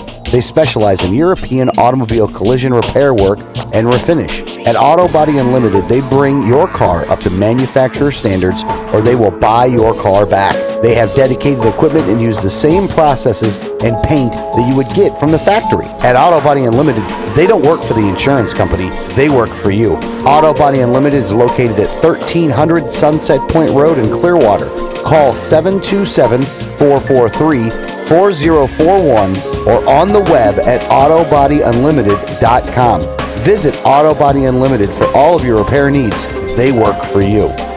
If you received a ticket in Florida, contact Oropesa Law Offices, 800-774-9883 or tacklemyticket.com. Attorney Oropesa understands the stress associated with being charged with a traffic ticket. In many non-criminal ticket cases, there may be no court appearance, no points, and no traffic school. Attorney Oropesa handles criminal violations, DUI, and license suspension matters. Don't face these serious legal matters alone. Initial consultation is free. Call now and you will be advised about any potential defense, constitutional rights violations, the possibility of having your driving privileges restored, or preventing a suspension from going into effect. If you've been classified as a habitual traffic offender, have a driver's license suspension matter, or a pending DUI case, call Oropesa Law Offices now so you can be advised about your particular case. Call 1-800-774-9883 24 hours a day, 7 days a week, or visit tacklemyticket.com. Main office in Pinellas County and serving all of the Tampa Bay area.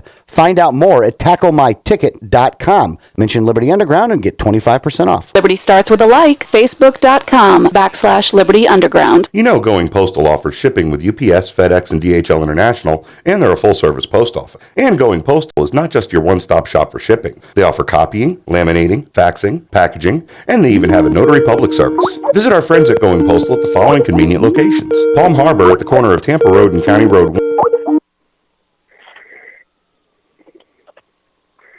Hello?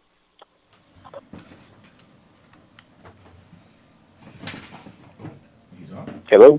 Hey, Brandon, how you doing? Are we back? Oh, we're back. Oh, we're back already, huh? Hi, Brandon, how's it going? That was weird. Very great. How's That was everybody weird. doing? That was weird. Hey, so for Brandon Jones, Global Dispatch, what is the big thing going on with you? I mean, I know we talked about the budget deal earlier, but what has been your take on the budget deal? Paul Ryan should be embarrassed to try to pretend to be a conservative, describing the deal that he is.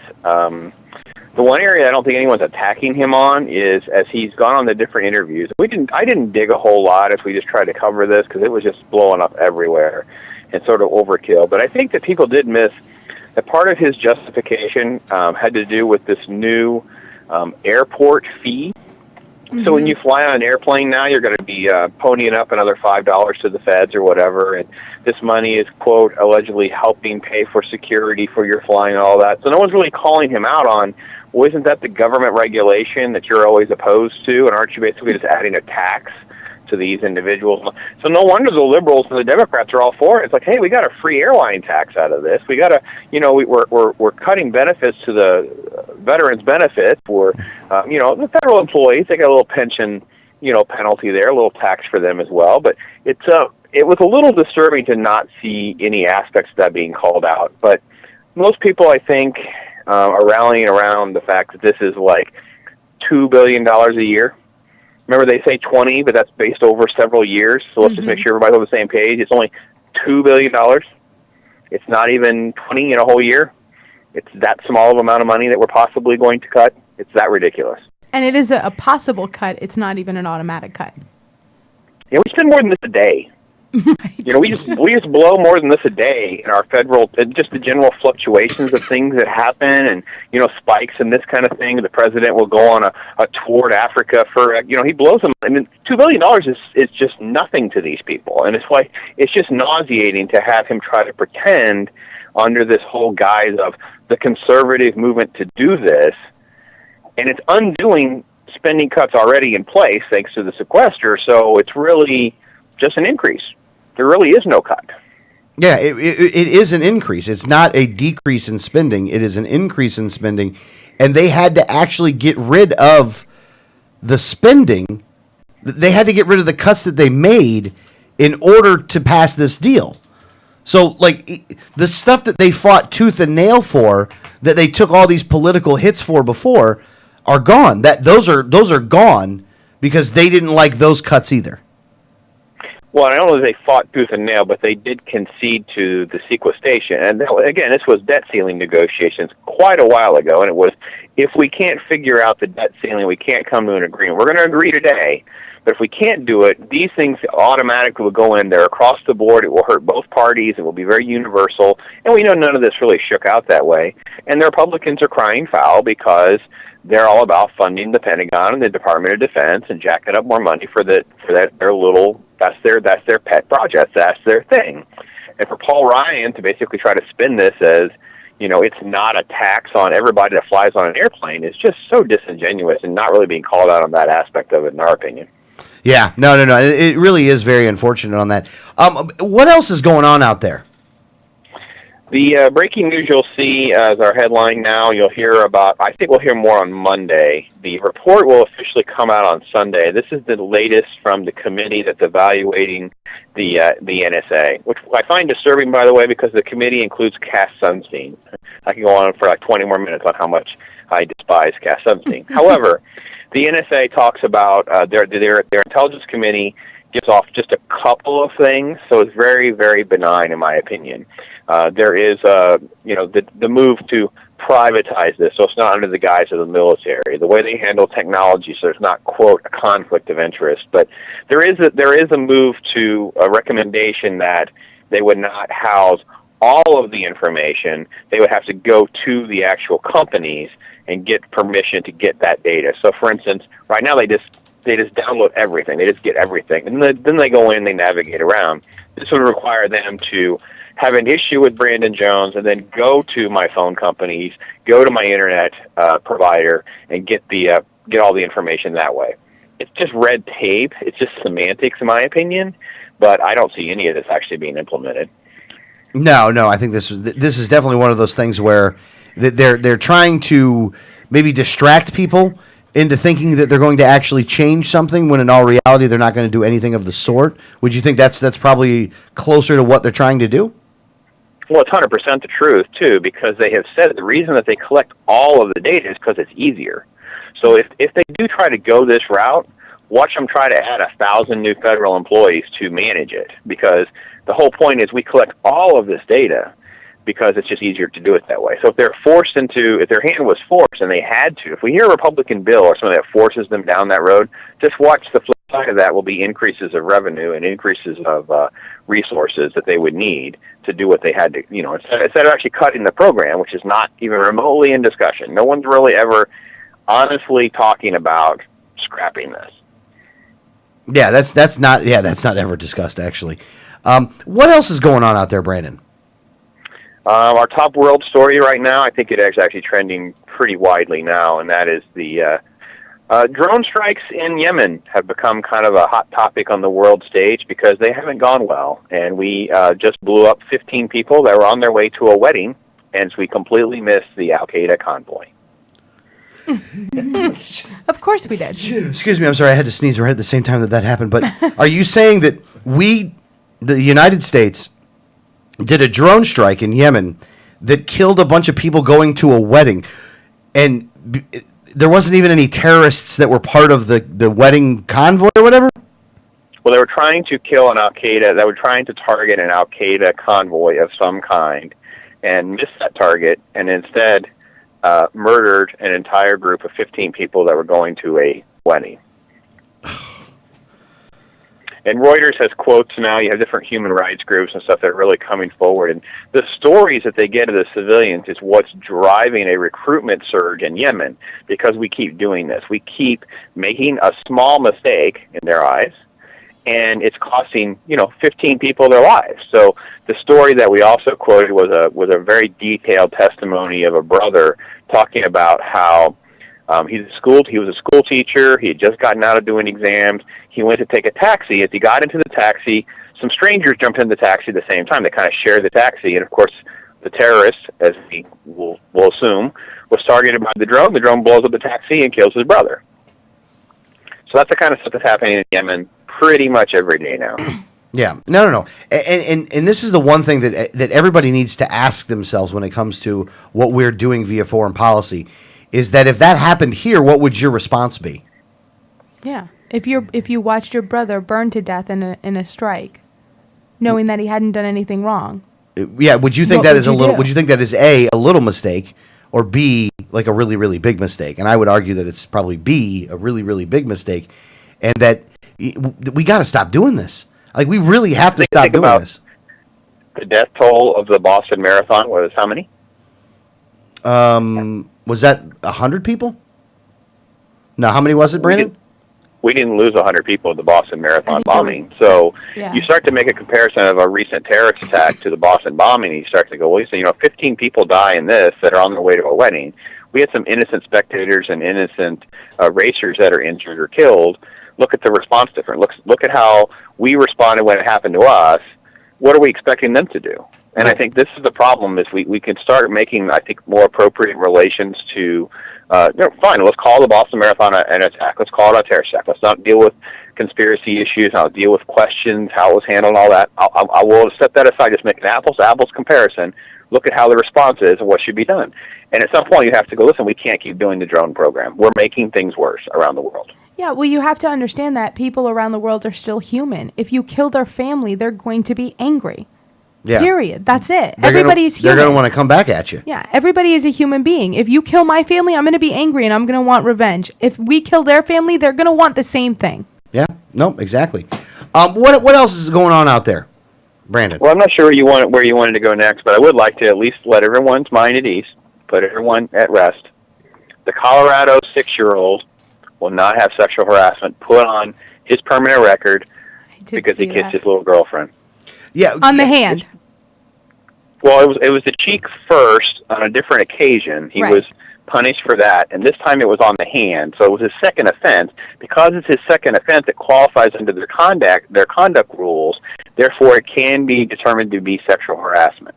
So the parents had to go down there and have a special meeting, try to organize all this to try to quell all this so it actually doesn't actually go on to his record. Yeah, because this would be a 6-year-old that would be labeled as someone who has sexually harassed someone. At 6. At 6. At 6 years old. Mm-hmm. His little girlfriend, according to the mother. Yeah. That's his little girlfriend. She doesn't have a problem with it.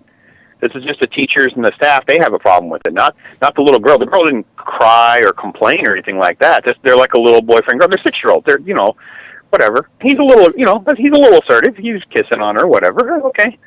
But, yeah, sexual harassment case has finally been dismissed.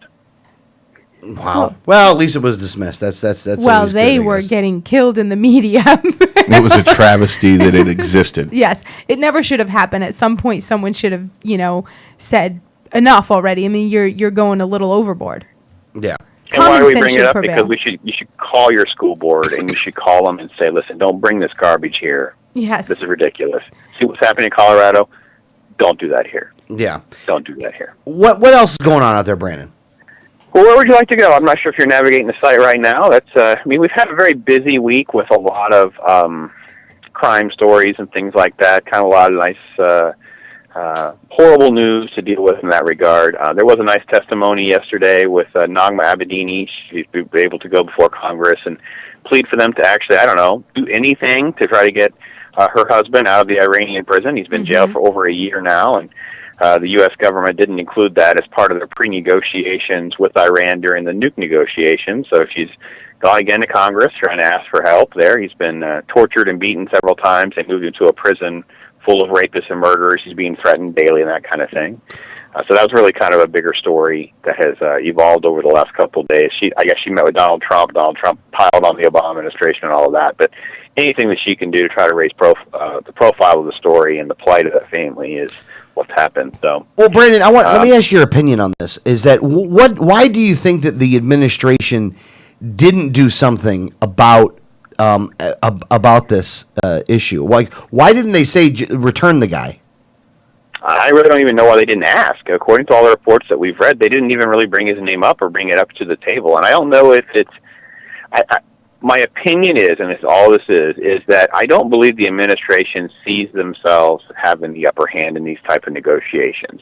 They believe their responsibility is to come in as even as they can to talk to Iranian leadership, and that's how they will reach a compromise. And that if they have any type of demands or anything like that, they'll come across as, we're superior to you. And that's the last thing this administration wants to do. Valerie Jarrett does not want to do anything that can make her seem like the Bush administration. That's how they see the world. They want to approach everything as completely different than how the Bush administration approached it.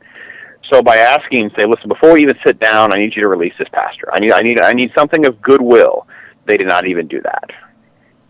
Yeah, it does shock me every time that would. I mean, it seems like an easy win. Like, it seems like it would be easy to get that done. Yeah. Yeah, this seems like a really easy, just say, listen, we can't start negotiations or do anything until you release this guy. Yeah. Yeah, it would be, I would think that would have been a pretty easy thing to do, but I guess, in the... I think that you could even have the State Department say, listen, we're going to take his passport. He's not coming back. You know what? We can come up with a solution that's even a step further to say, listen, we just want him to be released. Give me a token of good faith. We'll work through the State Department and ensure that he can't return to your country. Right. Fair enough? Yeah, absolutely. To me, that's a fair compromise. That even if this is like, we don't have total control of this guy and he's going to run back to your country and cause you more trouble, even if that's their fear, you can quell that by saying, listen, I'll work through the State Department. I'll make sure he can't do that. Yeah, exactly. Yeah. Well, but he didn't, though. What else is going on out there, Brandon? What was another story that you have that's non-movie related? Because we're going to get to movies here in a second. I was going to say, we're going to get to non-movies in a minute. Well, I say what I really have felt very, very busy with a lot of great interviews. Bob's show, the Outbreak News radio show, has really blown up.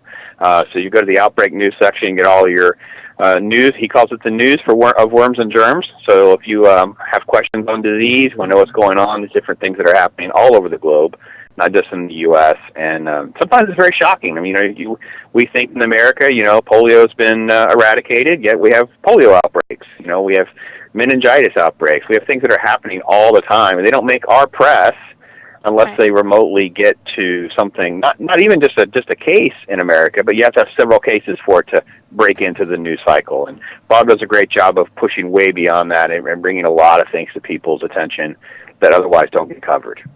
Yeah, no, exactly. No, that's really, really good. Now, on the movie side, let's look at some of the movie things that are going on out there. Do you know anything about this Hobbit movie?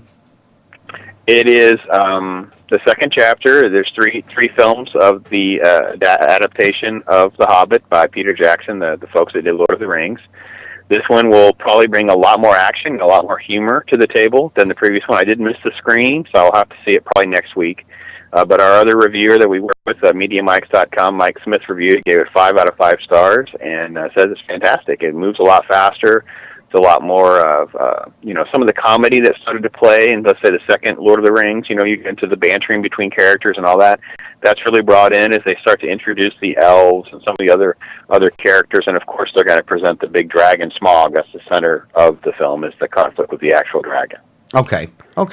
Now, what about... Now, I think that you went and watched Catching Fire. I haven't watched this movie yet. But have you gone and seen this movie when it comes to the trilogy of what they're doing with... I can't even believe I can't remember the name Hunger of it. Games. The Hunger Games. Have you seen Yes, Catching Fire, and what was your thought on that one? I didn't personally see Hunger Games. We sent a reviewer who loved Hunger Games. She actually said that it was better than the first one and definitely was more compliant with the book than the first one. Would highly recommend it, even for those that don't read the books. So it really, really did well. The film I saw this week, which comes out next week, I believe, and that is Saving Mr. Banks. It's based on Walt Disney's efforts to adapt the Mary Poppins film from a book. And P.L. Travers is the author. She's the main character, played by Emma Thompson, and she definitely will be considered for an Oscar. Her performance is that amazing. And it's very entertaining. There are issues with it, but it's very small. A very, very good film. I definitely would highly recommend that one. Oh, really? Okay, so that was a good one. Okay. No, that's good. That's really good. Now, Anchorman 2. That I know this one is they're just putting it hasn't come out yet. Have you heard anything on this front? Because I do think that this is going to be. I mean, look, I think that this is one of his better characters in a movie, and even the 4 of the guys that were part of it, Steve Cottrell and the other 2 guys. The what they did in the first one was just hilarious. I mean, it really was just phenomenally funny. Have you heard anything about this one? Well, I don't know if they'll be able to capture lightning in a bottle with what they were able to accomplish with the first one, because, like you said, there were so many comedic aspects with the first one without ever really being, vulgar or anything like that. So I think it really drew a pretty wide audience, and people would enjoy going to see it a second time. So I think they've kind of tried to keep a lot of the same formula. I'm just not sure that I can give it any recommendation, because you never know how that sequel will play out, because Will Ferrell's movies tend to be very hit or miss. And I agree with you. Ron Burgundy was a fantastic character, and that's where that's when he's the strongest, when he really totally escapes Will Ferrell and becomes something else.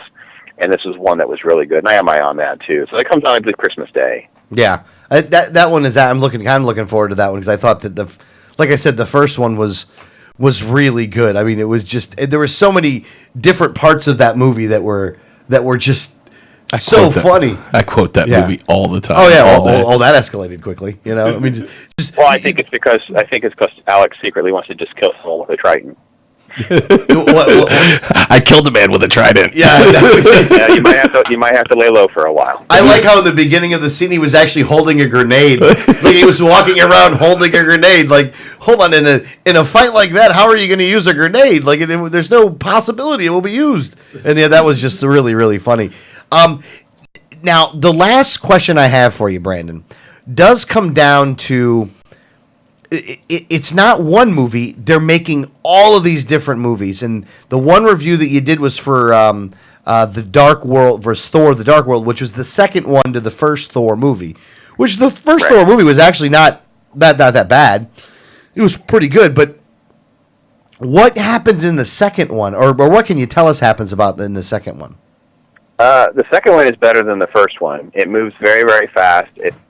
If we cared more about the villain, because I don't think we really care too much about the villain, it would be almost as good as Avengers. Thor's stuck in really kind of a no-win-sit scenario with this new villain that has taken the entire Asgardian universe by surprise, and he has to partner with Loki again. And Loki, Tom Hiddleston's Loki, steals absolutely every scene that he's in. And it is really, really entertaining. A lot of explosions and stuff, but my wife's not a huge superhero fan, and she even really loved the film. And it does lead into the next set. This is what they call the Phase 2 of Marvel films. So next year we'll have Captain America's sequel. It's called Captain America: The Winter Soldier. After that, there's a film called Guardians of the Galaxy. It's kind of an obscure comic book, but it deals with the space stuff and some weird characters. And then that will lead, of course, into 2015 with the new Avengers film called Avengers Age of Ultron. This is really amazing. Like, again, when we were kids, and we've talked about this before on the show, but I just want to bring this up. Like, when you were kids, you were like, man, I really wish they'd make some of these things into movies, like make movies with all of them. And to see what they're doing with all of these movies and how they all kind of, like, there's pieces of every one of those movies that interact with other pieces of other movies. And to be able to make... They're all threaded together into one big concept. They're not meant to ever stand alone, totally on their own, unless they thread into the bigger universe. But it seems like every one of the movies, though, could be its own movie, though. Like, you don't need to watch the other ones necessarily to enjoy the movie that you're watching, though. Would you think is that fair to say, Brandon? 100% correct, and that is by design. And what you're going to see now, too, we broke this as well. X-Men, which is owned by Fox, they're doing the exact same thing. So we have a new X-Men movie that comes out next year. It's like part 2. It's like a sequel to X-Men First Class. It's called X-Men Days of the Future. They've announced already a 2016 movie called X-Men Apocalypse, so it will thread together. And actually, I haven't even posted it. I actually got it just an hour ago. Sony just announced the exact same thing with Spider-Man. They will have a Venom spinoff and a Sinister Six. So they're doing the same kind of thing. So Sony owns that one. So they're trying to thread together the exact same thing. And they've been very honest. Even the folks that have taken over Star Wars under Disney are saying, listen, the Marvel folks have figured this out. They figured out the best formulas, the best way to make things work and entertain people, so they actually go and see movies. Yeah.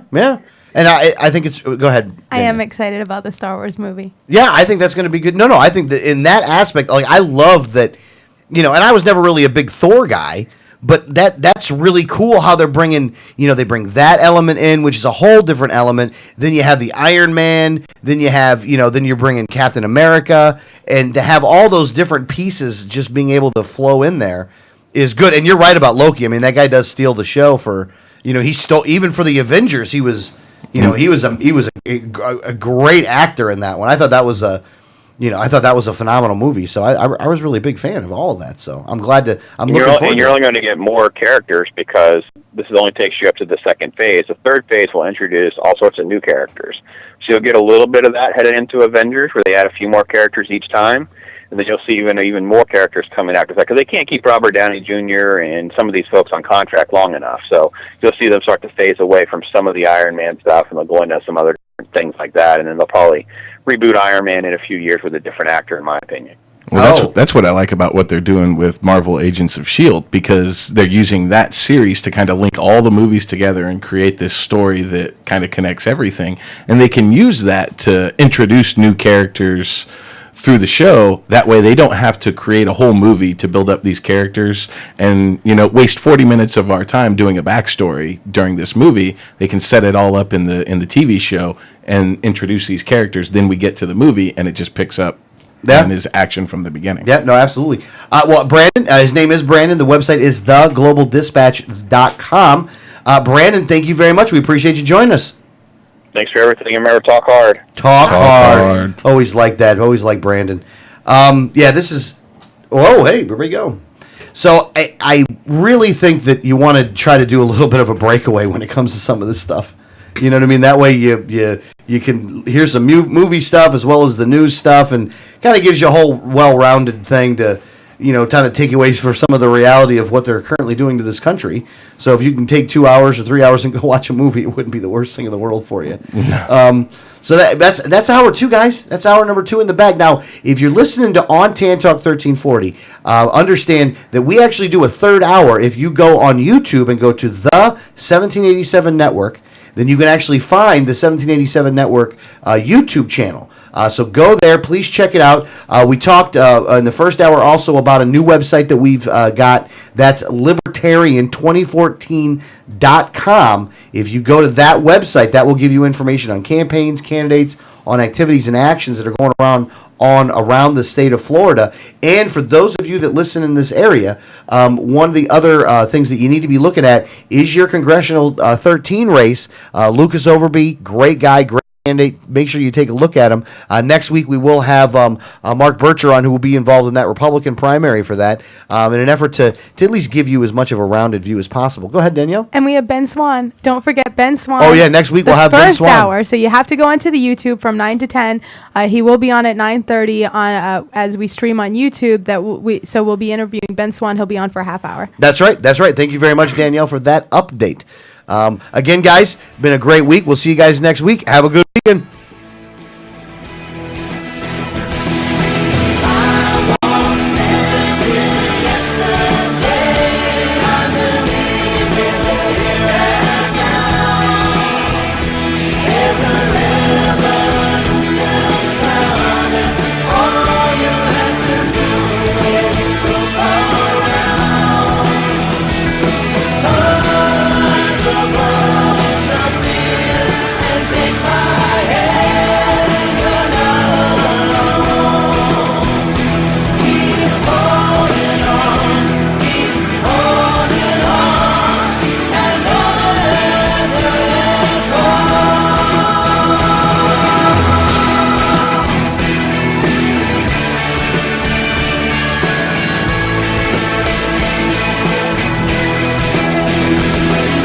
Hi, this is Gary Johnson, and you're listening to the 1787 Radio Network. Facts about the red light cameras. Fact, you are guilty until proven innocent. The Fifth Amendment to the U.S. Constitution grants you the presumption of innocence. Fact, red light cameras cause accidents. Accidents are up on an average of 40% at intersection with cameras. Fact, cameras punish technical foul violations. Over 80% of tickets are written when the red light is on, under 1/2 second. Join the fight at www.banthecams.org. www.banthecams.org. At Auto Body Unlimited, they work with their hands and heart to provide outstanding high-quality work and customer service. They specialize in European automobile collision repair work and refinish. At Auto Body Unlimited, they bring your car up to manufacturer standards, or they will buy your car back. They have dedicated equipment and use the same processes and paint that you would get from the factory. At Auto Body Unlimited, they don't work for the insurance company, they work for you. Auto Body Unlimited is located at 1300 Sunset Point Road in Clearwater. Call 727-443-4041 or on the web at autobodyunlimited.com. Visit Auto Body Unlimited for all of your repair needs. They work for you. If you received a ticket in Florida, contact Oropesa Law Offices, 800-774-9883 or tacklemyticket.com. Attorney Oropesa understands the stress associated with being charged with a traffic ticket. In many non-criminal ticket cases, there may be no court appearance, no points, and no traffic school. Attorney Oropesa handles criminal violations, DUI, and license suspension matters. Don't face these serious legal matters alone. Initial consultation is free. Call now and you will be advised about any potential defense, constitutional rights violations, the possibility of having your driving privileges restored, or preventing a suspension from going into effect. If you've been classified as a habitual traffic offender, have a driver's license suspension matter, or a pending DUI case, call Oropesa Law Offices now so you can be advised about your particular case. Call 1-800-774-9883 24 hours a day, 7 days a week, or visit tacklemyticket.com. Main office in Pinellas County and serving all of the Tampa Bay area. Find out more at tacklemyticket.com. Mention Liberty Underground and get 25% off. Liberty starts with a like. Facebook.com/Liberty Underground. You know Going Postal offers shipping with UPS, FedEx, and DHL International, and they're a full-service post office. And Going Postal is not just your one-stop shop for shipping. They offer copying, laminating, faxing, packaging, and they even have a notary public service. Visit our friends at Going Postal at the following convenient locations: Palm Harbor at the corner of Tampa Road and County Road 1 in the Sweet Bay Plaza, St. Pete on 66th Street just south of Tyrone Boulevard near Publix, and be sure to visit their newest location at 35595 US 19 North at Alderman Road next next to Publix in Palm Harbor. When the unthinkable happens, it doesn't matter if you save money in 15 minutes. It doesn't matter if your neighbor has the same insurance you do. In this moment, what matters is the quality of your independent agent and the company that stands behind them. Auto Owners Insurance has been recognized as highest in customer satisfaction with the auto insurance claims experience 5 years in a row by J.D. Power and Associates. For award information, go to jdpower.com. Call Row Insurance in Newport Richey today at 727-376-0030.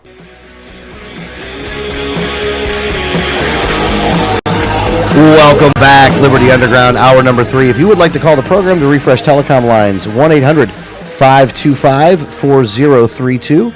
That's 1-800-525-4032.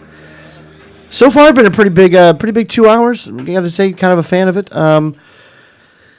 Hour number 3. Let's get into the RPOF talking points as it relates towards Rick Scott. Okay. I'm still trying to. Well, we'll get there. We'll get there in a second. Well, in case you didn't know, Rick Scott is doing the talking points are coming out about, the jobs programs and the cutting of the insurance fees and all this other stuff that they're trying to tout to really try to build this guy up as a reason to vote for this corporatist in this. And Danielle has found. Let's get into the tag thing first. So, Okay. Set this thing up for me. This is actually kind of the easiest of all of the Rick Scott, and I'll say, not necessarily lies, but misrepresentations as he's out on the campaign trail. Yeah. Actually it was yesterday. He made an appearance in Tampa, and Rick Scott was speaking about his plan to slash auto registration fees, which, if anyone remembers, in 2009, it was actually Charlie Crist, who was the Republican governor at the time. Mm-hmm. Charlie Crist actually signed a bill to raise it, actually doubled your auto registration fees. Mm-hmm. Now, Rick Scott went around yesterday. Not to interrupt. Voted on and passed by the Republican legislature. Yes. And signed by the Republican governor. Yes. Yeah, so it was Republicans that raised all the auto registration fees. And Rick Scott was speaking yesterday about he had a plan to cut the auto registration fees back down. Did they go all the way back down? His plan actually does go almost all the way back down. It doesn't go completely. It goes a little more. As we get into the story, I can go into some of the details. But he touted this plan to cut registration fees. Yeah. Immediately, the RPOF puts out a meme, which is how I kind of saw it and got, kind of started doing the research on it. Because I knew a few things and I was like, it didn't seem right. Mm-hmm. So the Republican Party starts circulating this meme on Facebook, congratulating the governor on his proposal to cut auto registration fees. And it gave the little license plate that said it's working and they're congratulating. And it actually said, congratulations, Rick Scott. And, it was, and I saw it and I'm like, well, wait a minute. I follow legislation. I follow legislation every session. That bill was put up last session and it failed. And they already proposed new legislation this session to do it. So then I thought, well, maybe it was Rick Scott's plan. Let me go look. No, I was right. Last session, Senator Negron, Senator Joe Negron, he's down, he's in South Florida, and I always forget the city that he's from. But anyway, so Senator Joe Negron actually had proposed legislation, and this is last session. So this is, January. It actually happened. He proposed it at the end of 2012. He filed a bill that would have cut registration fees by about 50. It actually didn't have an exact amount. They actually had to, get it through the Appropriations Committee to see how much they could cut. But it was basically he wanted to cut as much as they possibly could. Mm-hmm. So there was no set amount, but it was as much as we can get through the Appropriations Committee. Let's cut registration fees. And it was defeated in committee. I mean, it didn't move. They basically said, we don't have the money to cut these fees, so forget it. And it died. When it did, he promised to reintroduce it this year. And it was reintroduced in September. In fact, it was reintroduced in the House. It was House Bill 61 that was filed on September 18th.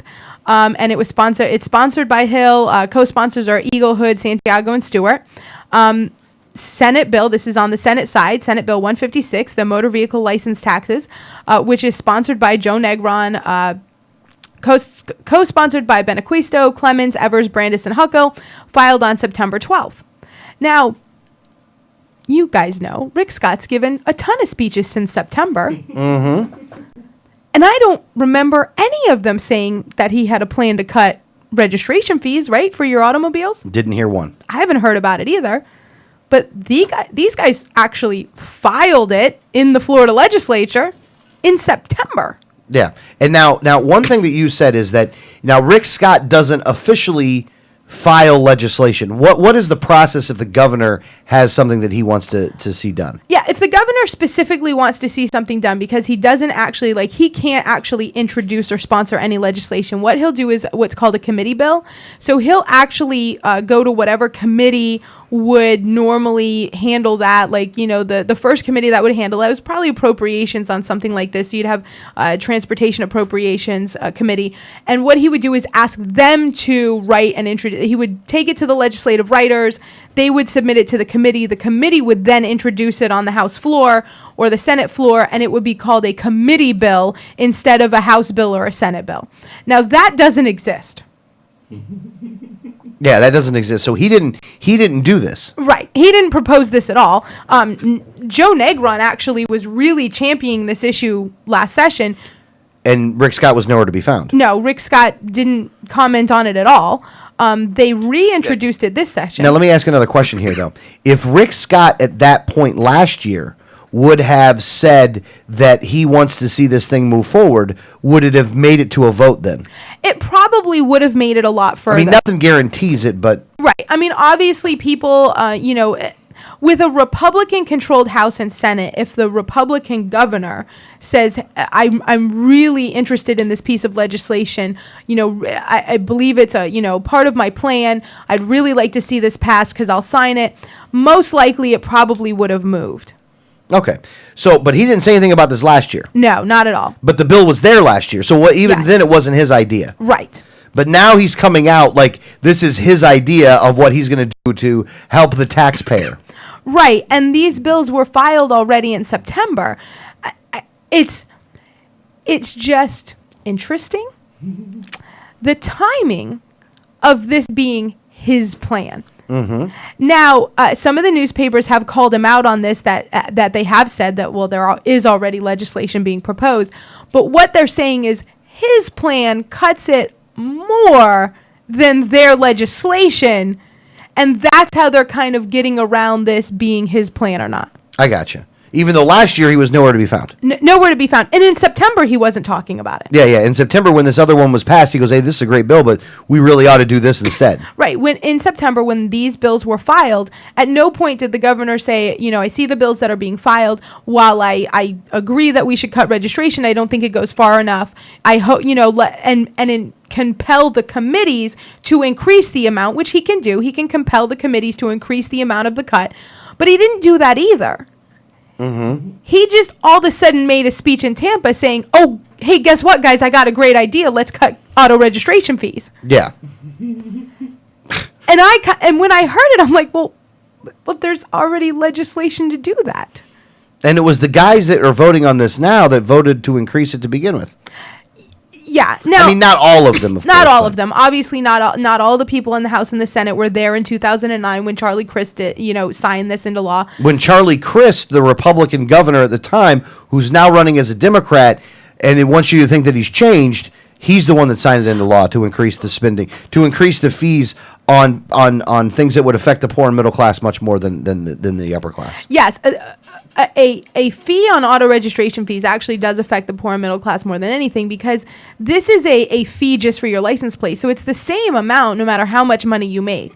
Yeah. So when you double that amount, you've doubled that for people who really can't afford it. Mm-hmm. The people who can afford it go, well, that sucks, but okay, I can pay it. But it's really the families that are struggling to put food on the table that really got hurt by this registration fee. That was enacted by the Republicans. That was enacted by the Republicans and signed by the then Republican Governor Charlie Crist, who is now the Democrat candidate for governor. Which they'll say it's a fee and not a tax, but anytime you have to pay the government something and you're forced to pay the government something, I don't know. I can't really tell the difference between a tax and a fee at that point. I guess you don't have to own a vehicle, but then again, Right. if you don't have a vehicle, you would not be able to get around to be able to work.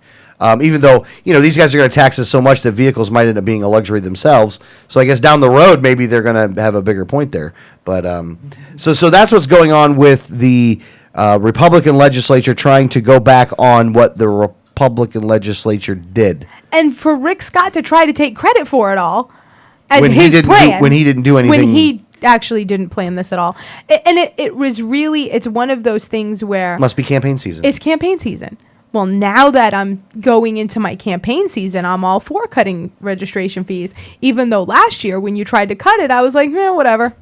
Now, this goes into, with Rick Scott, is that the RPOF has put out their talking points for Rick Scott and, why he's deserving of re-election. And you have been reading an article that was done by, it was a joint article that was done by the Miami Herald and the Tampa Bay Times. And the Tampa Bay Times. Which are owned by the same company. Yeah, both owned by the same company. Now, these guys have come out and have tried to set the record straight based off of the RPOF lies that have come out. Yeah, I mean, and it's a lot of none of it is an outright lie. And let me say that. It is a gross misrepresentation. Okay. Because what Rick Scott has been doing when he talks about all these jobs that he's brought, what he doesn't account for is that they were verified that the jobs were created. And in a lot of times what happened is the Tampa Bay Times and the Miami Herald actually took all of the data coming from Tallahassee saying that, and they only took, now this is just money that he spent compared to the jobs that it was supposed to bring in. So if someone was supposed to get an incentive, a tax credit, we built a building for them, tax dollars spent, how many jobs did that create? Uh-huh. And Rick Scott talks about this all the time. What he doesn't talk about is how many jobs were lost because of layoffs, because of either regulation or a poor economy.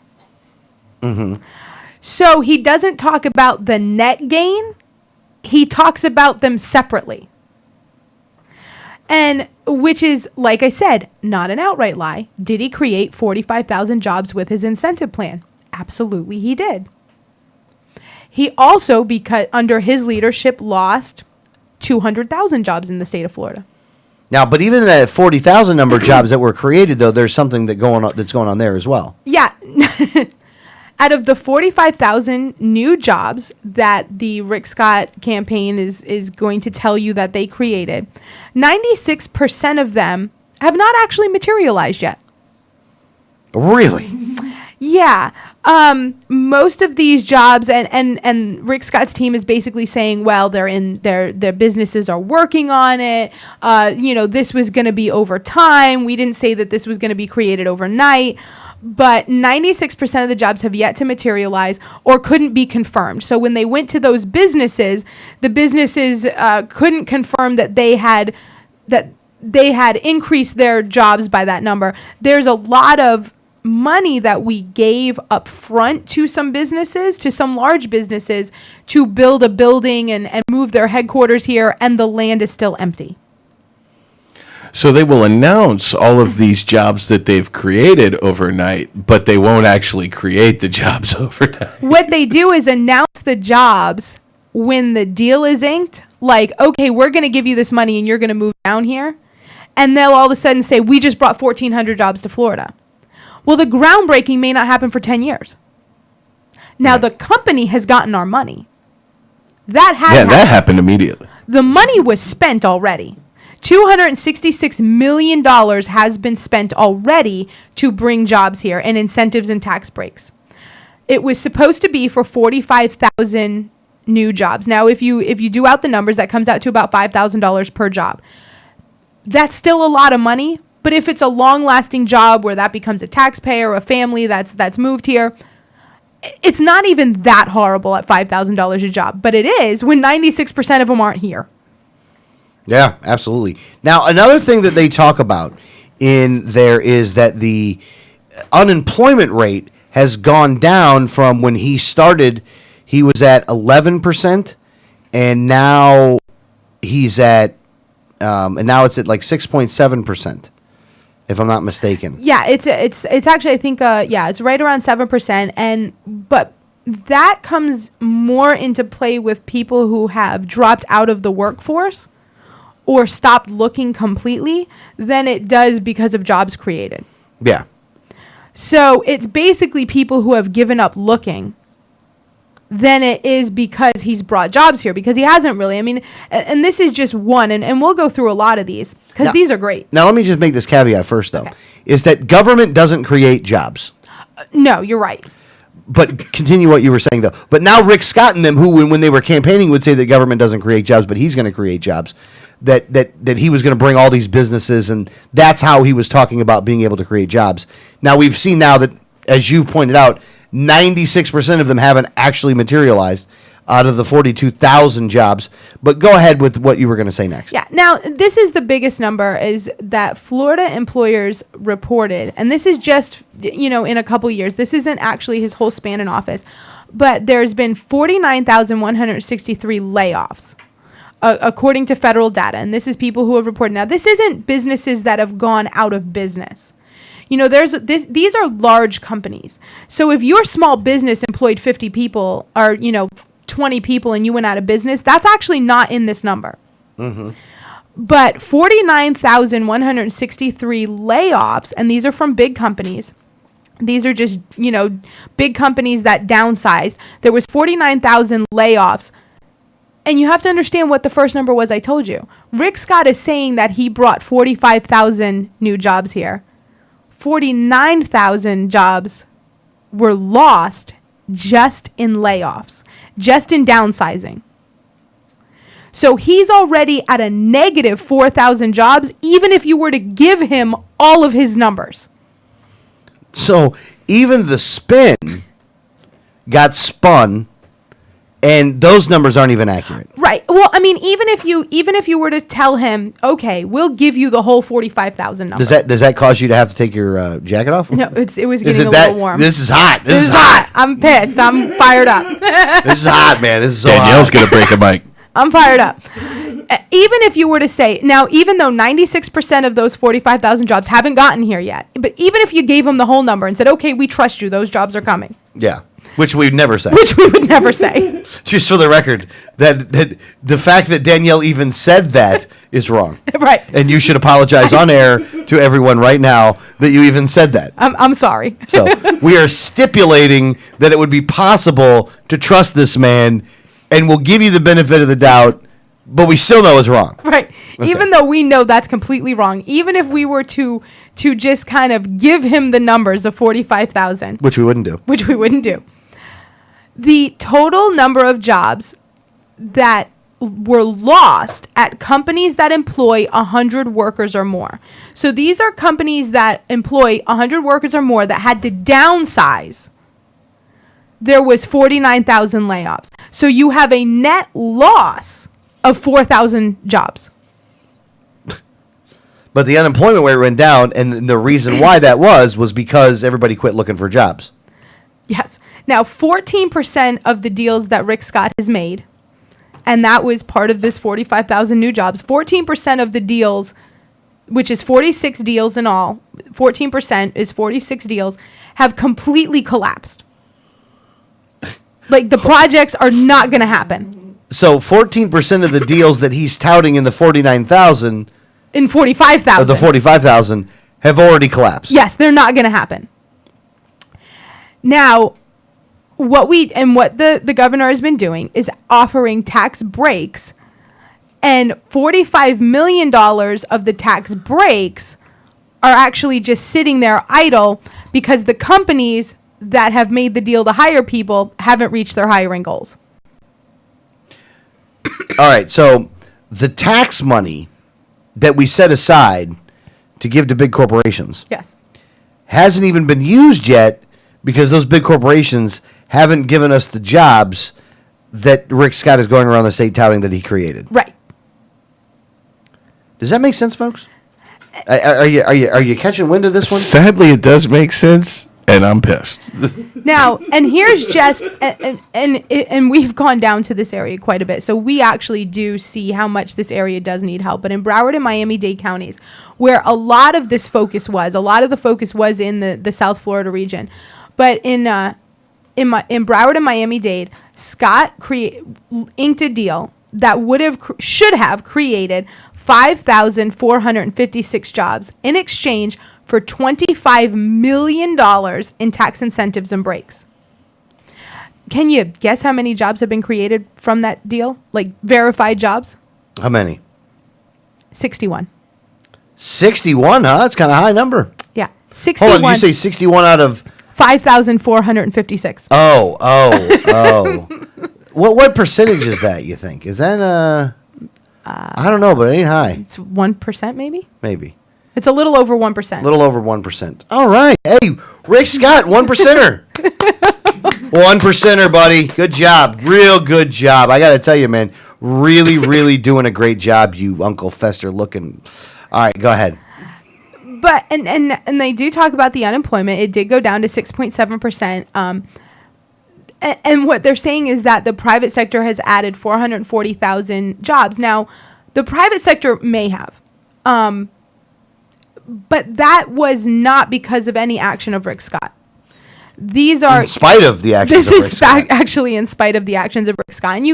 And now again, when they're talking about these federal numbers, they're not talking about jobs lost and kind of subtracting the jobs lost from the jobs created to get a net gain or a net loss. They're only giving you numbers from one side. So they don't say, well, we've increased 440,000 jobs in the private sector. But they don't tell you that they've lost 200,000. They haven't actually gained 440,000. And in Rick Scott's deal, they have a net loss of at least 4,000 loss, even at his claims. But it's even more than that because 96% of all the jobs he says he created, he actually didn't. That's amazing. That really is amazing. Adrian Wiley for governor. Yeah, WileyForGovernor.com, by the way. And you have to go into how many of these jobs. This is the loss of private sector jobs since Rick Scott's been in office. And you're going to love this. And I just said the amount of private sector jobs that were increased were 440,000. Do you want to know how many jobs were lost since Rick Scott has been in office? Just in Florida or nationwide? This is just in Florida. All right. No, I don't. How many? Well, I do want to know how many. 1,097,092. So that's 10% of the workforce, which if you take the 6.7 or the 11 that it was at and you go to 1 million, that was where the 20-something percentage points of unemployment was at. But because they've skewed the numbers, they were able to get it at 11%, which means they moved it down to 6.7% because out of all those people that lost jobs, some of them just quit working. Right. And I mean, you have to say the loss, there was 37,000 jobs that were lost at companies with fewer than 9 employees. So these were small businesses that closed up. 32,000 jobs were lost by self-employed businesses. So this is one person that was a self-employed business that closed up. So these were thousands of jobs, tens of thousands of jobs that were lost in the small business sector. And even if you were to just look at Rick Scott, what he's doing, he's trying to get big businesses here, which is great. But what he's doing is even in his efforts and spending hundreds of millions of dollars. Mm-hmm.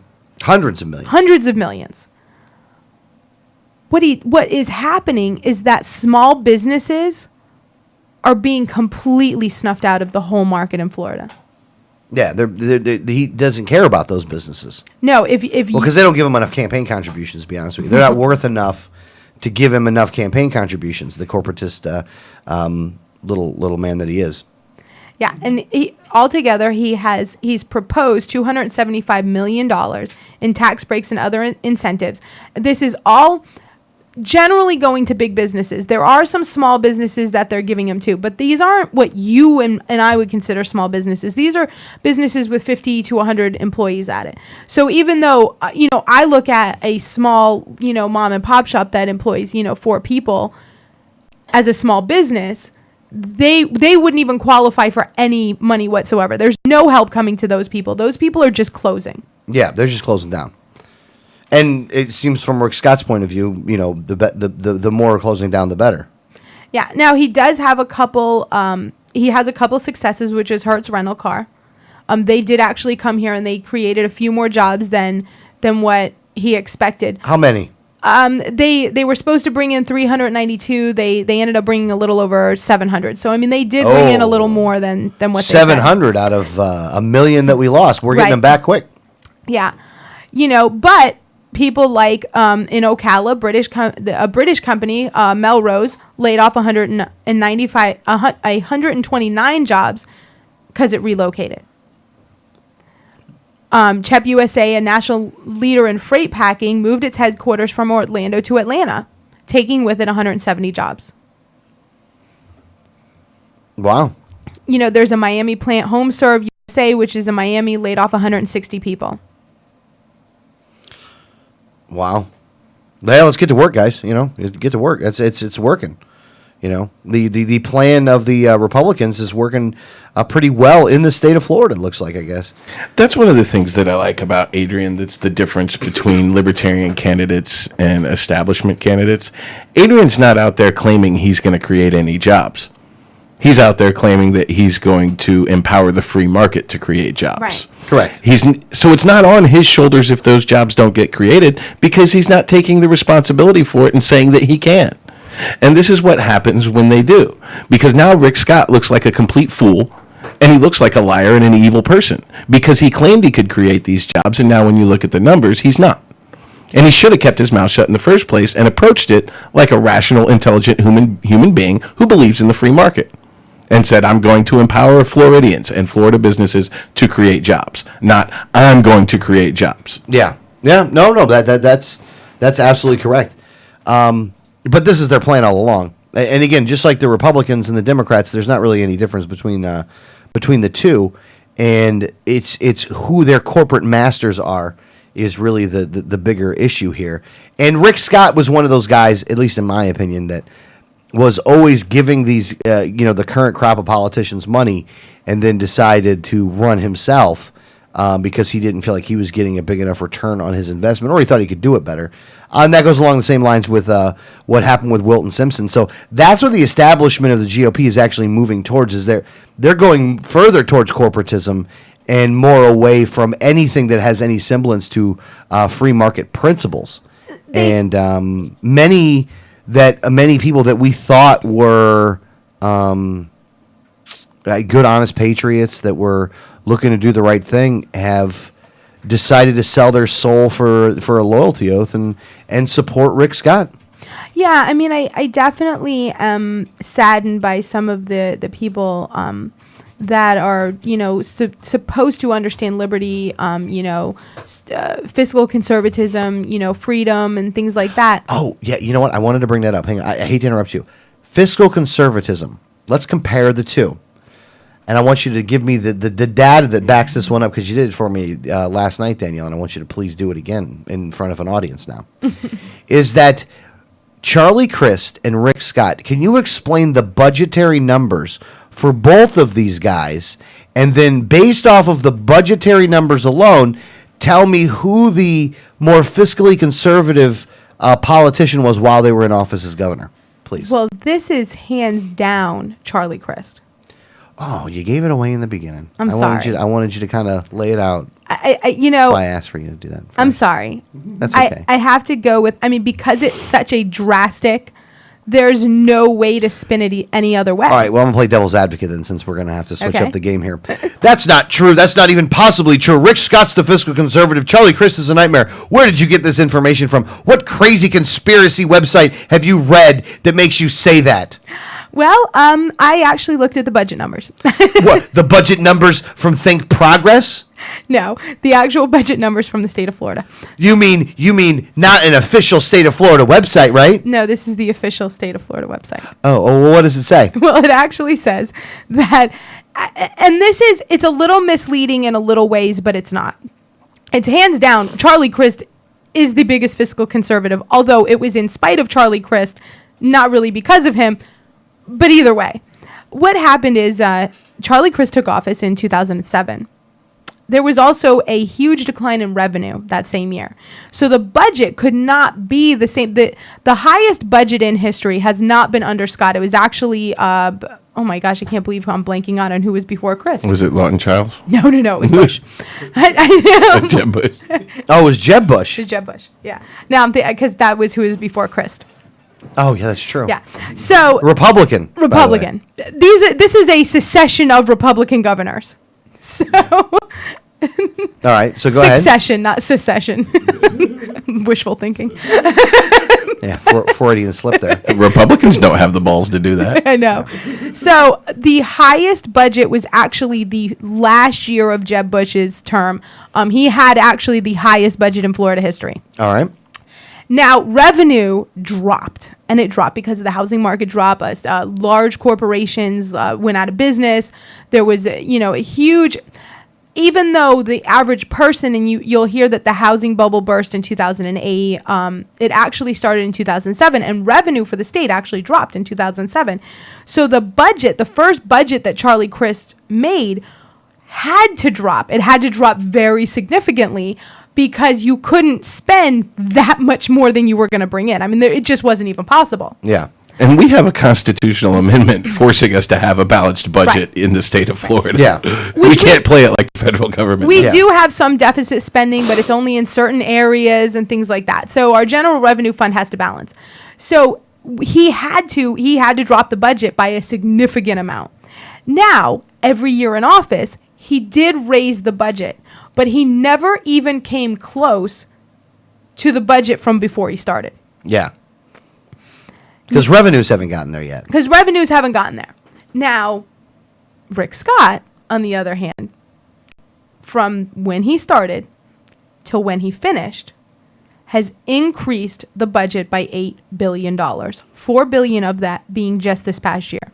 So let me just say if I get this right. So when Charlie Crist started to when Charlie Crist ended, which was a 4-year period, how much did the budget go up?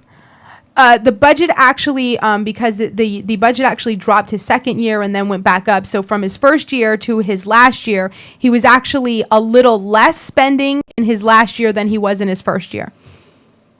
All right, so actually the budget went down under Crist. There's a very slight decrease in the Crist budget if you look at first year to last year. Now, but this wasn't because Crist didn't want to spend the money. It was just because revenue dropped. Revenue dropped. He didn't have a choice. But when Rick Scott got in, revenue went up. It went up. And his budget has increased every single year. There is no even. He's not going to end up lower from when he started. It has increased from when he started. But Rick Scott cut the budget, though. No, he cut the amount of money he proposed in increases. Oh, okay. Hold on. Say this again now. So what happened? So this past year, Rick Scott proposed a budget that would increase the amount of spending by $4.4 billion. So hold on. So Rick Scott put out a plan that was Rick Scott's plan. Yes. That increased its spending by $4.4 billion. Yes. But he cut the budget. Then what he did was cut $358 million out of that $4.4 billion increase, bringing the total increase to $4.1 billion after the cut. So after the $358 million cut, the budget increased by $4.1 billion. So Rick Scott proposes a budget that is $4.4 billion more than what we spend, Yes. but then has a revision within the budget that he proposed to not make it so big, and that's considered the cut. Yes. That's what he's saying is the hard cuts that he made this year. Rick Scott is like a woman going to a shoe store. Oh, I totally have used this in my own life. Like this line of thinking, like, here's what it's like. Here's what it's like. Okay. So, like, I'm going to go to the store, right? And I come back and I say, look, I was going to spend $500, but I only spent $400, so I cut the budget by 25%. Yes, that would be what it was saying. You know, and if you've ever, for all the guys out there, if your wife ever comes home and say, honey, you will not believe I saved $300 today. Yeah. Ask how much she spent. Oh, I don't think you should be giving that away, right? You might lose your woman card if you start giving the secrets away, right? I'll just These put aren't it out. secrets. We know these aren't already. secrets. You can't call it a savings if you weren't going to like if you didn't have to spend the money. Now, don't get me wrong. At the grocery store, it's savings because you were going to buy the food no matter what. So if your wife comes home from the grocery store and says, I saved $58, you needed the food. She saved it. Well, unless you went to like Walmart or something where it was like a superstore, because then you could buy shoes too. Well, yeah, but I'm talking groceries. Grocery Grocery savings are savings. You see how it works out there, though. You see how it works out there. But no, so this is what happens is Rick Scott went out on the campaign trail and basically said, we cut the budget by $358 million. But what he doesn't say was that $358 million was out of the proposed increase of $4.4 billion. And that's just this 1 year. The budget increased $4.1 billion this year. This year. Yeah. It's $8 billion overall in the 3 years that he's been in office, with the highest increase being this year. Unbelievable. Really unbelievable. Let's go to the phones. Karina, how are you doing? I'm excellent. How are you guys? We doing any better? Rick Scott would find a way to tax it and regulate it. And claim it was a job. And claim it was a job, yes. Yeah, I've been listening to you guys, and you know what it sounds like to me? It sounds like the government's trying to pick winners and losers. It does surprisingly enough sound like Rick Scott and the Republican legislature is trying to pick winners and losers. That does sound pretty accurate to what they're trying to do, Karina. But they don't do that, do they? Yeah. But they don't do that, though, right? Republicans don't do that, do they?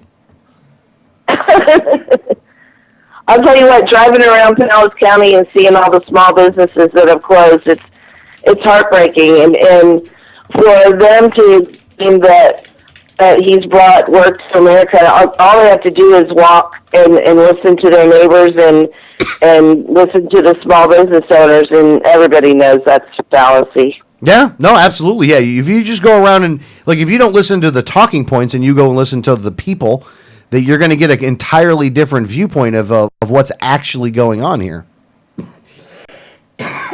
Now, my pet store that I've been going to for about 12 years, he's a small business owner and great guy, a libertarian, by the way. And I asked him how he was doing last week, or actually this week, how he was doing, and his business isn't doing so well either. Yeah, no, it's everybody's in pretty bad financial straits right now. A lot of these businesses, it's very unfortunate. Yeah. Hey, Karina, since we do have you on the phone already, we know that you are a person that is involved with the Lucas Overby campaign. Could you give us a breakdown of the weekend's activities, starting with tonight? Sure. Tonight we're having a holiday social. We're going to be at Mangoes on the beach. It's in Reddington Beach. The happy hour starts at 5 o'clock. Hold on, let me pause you guys so you don't get feedback. And we also are going to be, happy hour starts at 5, and then it runs till 7, and then we're going to have dinner starting around 6:30, 7 o'clock. It's a real nice dinner. It's free to attend happy hour, so come on out. Dinner is, for a full dinner buffet, it's $20 for a ticket, and you can pay at the door. And then tomorrow we will be walking in Madeira Beach, Florida, which is beautiful. We're going to try to break our record from last weekend and reach 1,400 voters. Mm-hmm. And Lucas will also have a meet and greet at the Bamboo Beer Garden in Madeira Beach. He'll be there for part of the day too. We're going to try to send voters down his way to meet with him. I got you. Now, and where are you guys meet? You don't happen to have the address on you for the Saturday event for precinct walking? Do you have the address of where everybody's meeting at? Yes, I do. Just 1 second. We're going to meet at the same place we did last weekend. It's the Public Supermarket at the Madeira Shopping Center, 662 150th Avenue in Madeira Beach. Yep. It's on the right-hand side, right before you go over the Tom Stewart Causeway. Yep. No, absolutely. Yeah, just before the causeway, right? Right. Yep. And we're going to meet there at 12:30. So, and if you're running late, just go ahead and come on out, and people can give me a call, because I'll be staging there for about an hour, and then I'm going to move towards the meet and greet so I can help run that. Nice, very nice, very nice. I'm not allowed to walk. My candidate won't let me walk because I was involved in a little car wreck a few months back. So. Well, because you decided to use your vehicle as an off-road vehicle. Yeah, there you go. Oh, that's another point. That's a very good point, Alex, and I might be able to drive people too. If you can't walk, please show up, because drivers are important. It helps our walkers not wear out so fast, and we can get a whole lot more houses done. Yeah, no, absolutely. You get a lot more houses done that way. All right. Anything else, Karina? Anything else you wanted to add to the conversation today? Well, I was enjoying, we have to understand statistics can be manipulated, and people, unfortunately, will listen to statistics. So my point would be, instead of listening to the politicians and the pundits, get out and talk to your neighbors and the small businesses in your community and find out what the economy really has been doing to them under Rick Scott's rules. Yeah. Well, and here's the thing too, and that's a good point that you're bringing up, Karina. Don't believe us. Don't believe a word we said. Go and talk to your neighbors first and find out where they're at. That's. I didn't mean you guys in that category. Well, no. But I think that you raise a good point, though. Here's the thing, because we're giving you statistics and all the other numbers that go along with it. So we are giving you at least what we would consider to be the real statistics. But at the end of the day, go listen to your neighbor and believe what they have to say. That's much more important than even us in this aspect. So I understand that you weren't talking about us, but that's still a good point to make there, though, is that, go listen to, go get a real viewpoint of this and not, what the media is telling you to believe. Right. Or the GOP talking points in this one. I will say one other thing about the GOP talking points, which I thought was funny. Somebody sent them to me because they were sent to them, and it was done in a PDF. And the PDF was actually not centered, and you couldn't even read them all. Like, it was off to the side, and you couldn't even read the talking points. So if you were listening to the talking points, you were having a hard time actually being able to fully, get in line with your Rick Scott talking points. So I thought that was actually kind of funny as well. So, all right, well, we will we'll see you tonight. We'll definitely see you tomorrow, Karina. Have a good day. All right. Thanks. You too. Bye-bye. All right, Karina Morrison, the James Brown of the Liberty Movement. She's very hardworking. She's getting a lot of things done. Beautiful thing, actually. She pays the cost to be the boss. She pays the cost. That's right. She does pay the cost. Where else are we going next here? We going into the Common Core? Well, yeah, and I actually found this story, and we've been talking about this, and here in Florida, the Florida legislature, Republican legislature, Republican majority legislature. Yeah, they actually kind of sneakily passed Common Core and kind of snuck it into another bill, and we've talked about that a lot, and I do have to say, now it did, and we have said that it passed unanimously. It did pass unanimously in the House. It did not pass unanimously in the Senate. There was actually 7 no votes. 6 of them were Democrats. There was only 1 Republican that voted no. So if you're represented by a Republican, they voted yes. Mm-hmm. But what I did find, and most people aren't kind of looking at, they're kind of being told by their teachers or, but especially by the politicians, well, these are just, placing in standards and, making sure that our children are taught at a certain level. But here's some of the new things that Common Core is teaching that, and we've talked about this before. The new what Common Core does is the actual specifics of Common Core are very, very specific. So although they do say that each state can implement its own curriculum, the curriculum is going to basically have to look all the same to be able to hit the standards, because the standards are very, very specific. So most school districts and things like that are going with the curriculum that's being put forward by the federal government. And Prentice Hall makes the books and things like that. So I wanted to go through, and I found this to be kind of interesting. This is one of the new kind of things that your children, this comes from an actual textbook. I'm trying to see what grade it is. For the record, I do not have the blog site up or any kind of distractions that are going on right now that would cause Danielle to be distracted. So I want you to know, not my fault. No, this is not your fault. Actually, I was on the second page of the story, so this was my fault. Just, I'm like, just I for don't the understand. record, I just wanted to make that clear. I'm not messing it up this time. No, it wasn't you. It was me. I was on the second page of the story. But this is from a high school textbook. So this would be in Prentice Hall's literature in high school and the literature book is called The American Experience. This is Volume 1, Common Core Edition. So the story is called The Story of an Hour. And you're supposed to read the story and then get asked questions by the teacher. This is what the story is, and this is what the story that these high school students would be hearing. Mrs. Mallard gets the unexpected news that her husband has been killed in an accident. She quickly recovers from the shock to discover that what she feels is relief.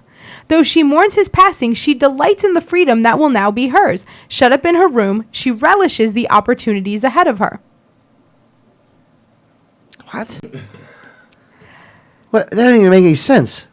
So then the questions that the teachers are supposed to ask about that short story, let's go through the questions. This is in the teacher's manual. Ask students, which part of the paragraph illustrates Mrs. Mallard's independence? And then the answer. Her independence becomes clear when she spreads her arms to welcome the future. It is hers alone.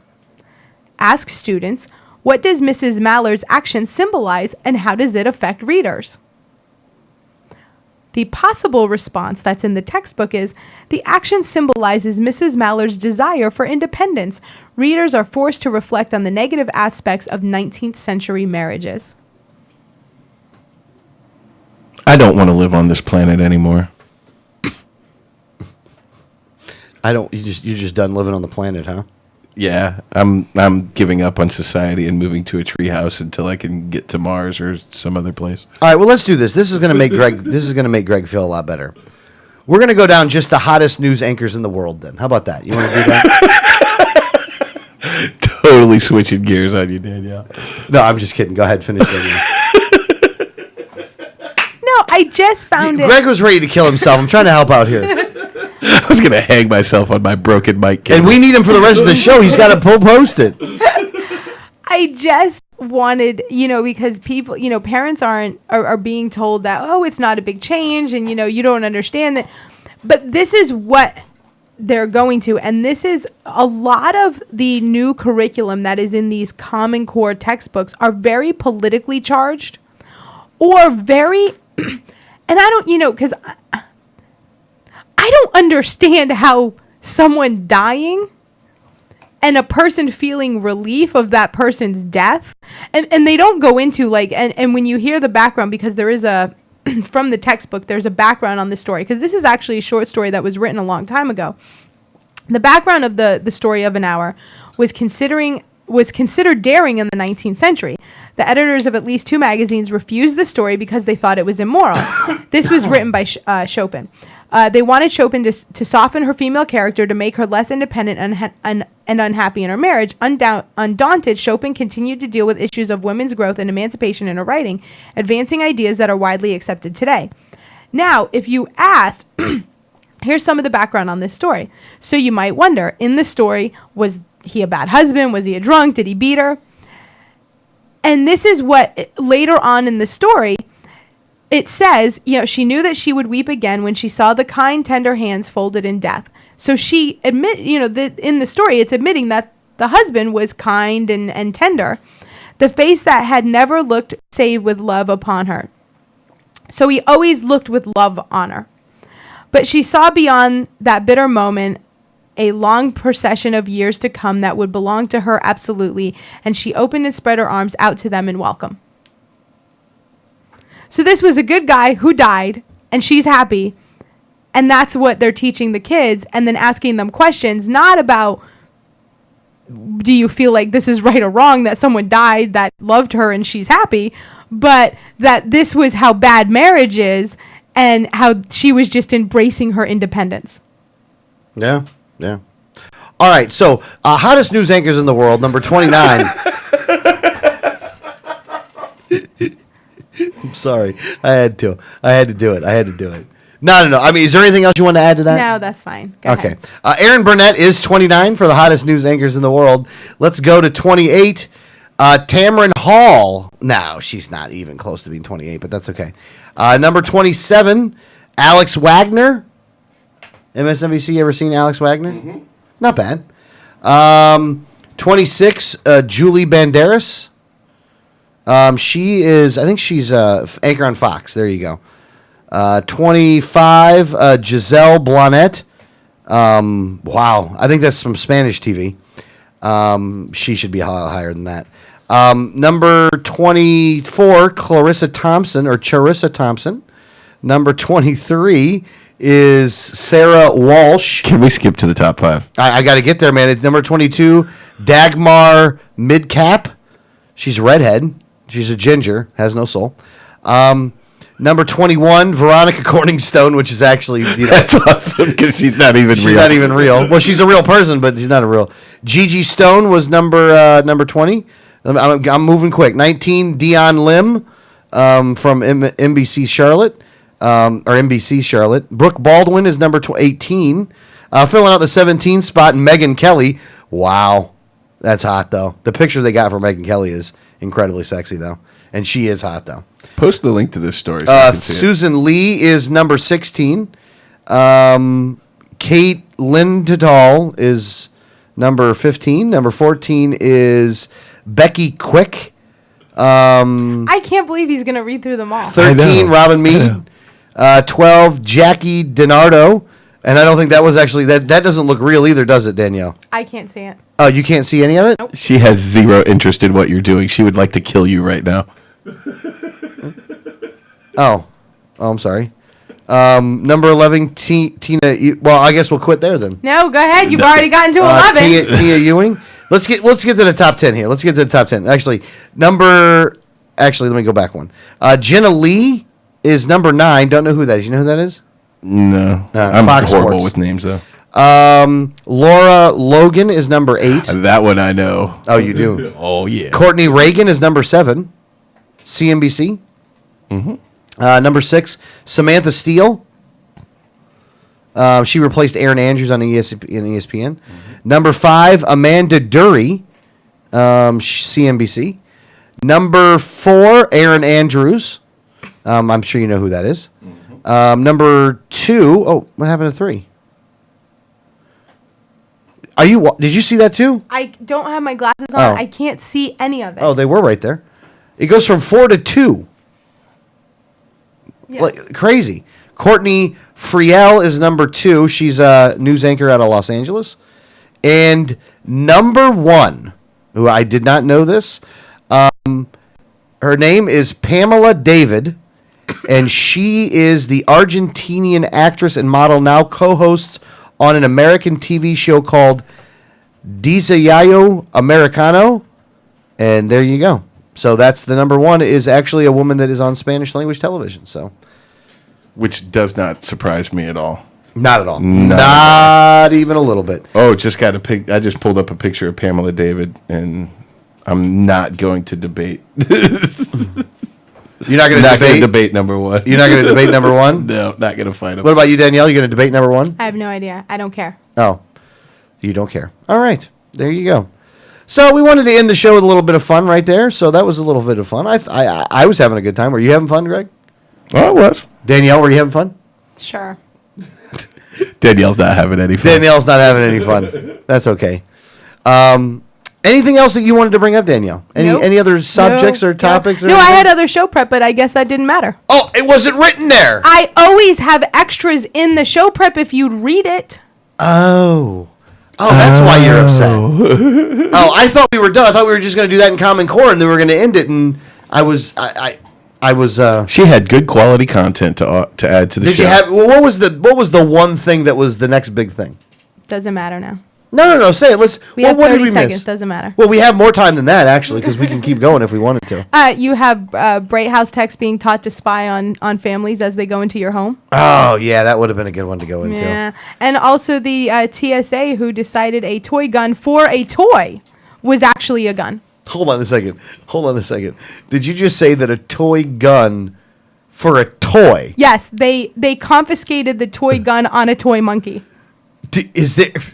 Hold on. There was a wire that came through that Al Qaeda was using teddy bears, that they were changing over teddy bears to become radicalized, and that you had radicalized teddy bears that were going to go through the airports. Did you hear about this? This was this was not a teddy bear. This was a sock monkey who was dressed up like a cowboy. Oh, sock monkeys. Oh, that's just racist. You can't trust sock monkeys. And that's had racist. a plastic toy gun, and the TSA agent said, "It's a gun. I have to take it." Can't trust them sock monkeys. Let man. me off this planet. Cereal. Oh my gosh. The toy gun that was a prop for a toy was taken away because it was a gun. Yeah. Because they have a zero tolerance policy. They have for common sense? There's a zero tolerance policy for things that make friggin' sense. That's what there's a zero tolerance policy for. Oh my gosh. All right, guys. Hey, check out our website, 1787network.com. Please go there and look at that. Also, our YouTube channel, The 1787 Network, on the YouTube channel. Please go there, subscribe, share it out amongst your friends. Tell your neighbors, make a donation. Next week jump is up Ben and down, dance a jig. Next week is Ben Swan. Peace, love, and chicken grease for all those that are listening. We'll see you next week.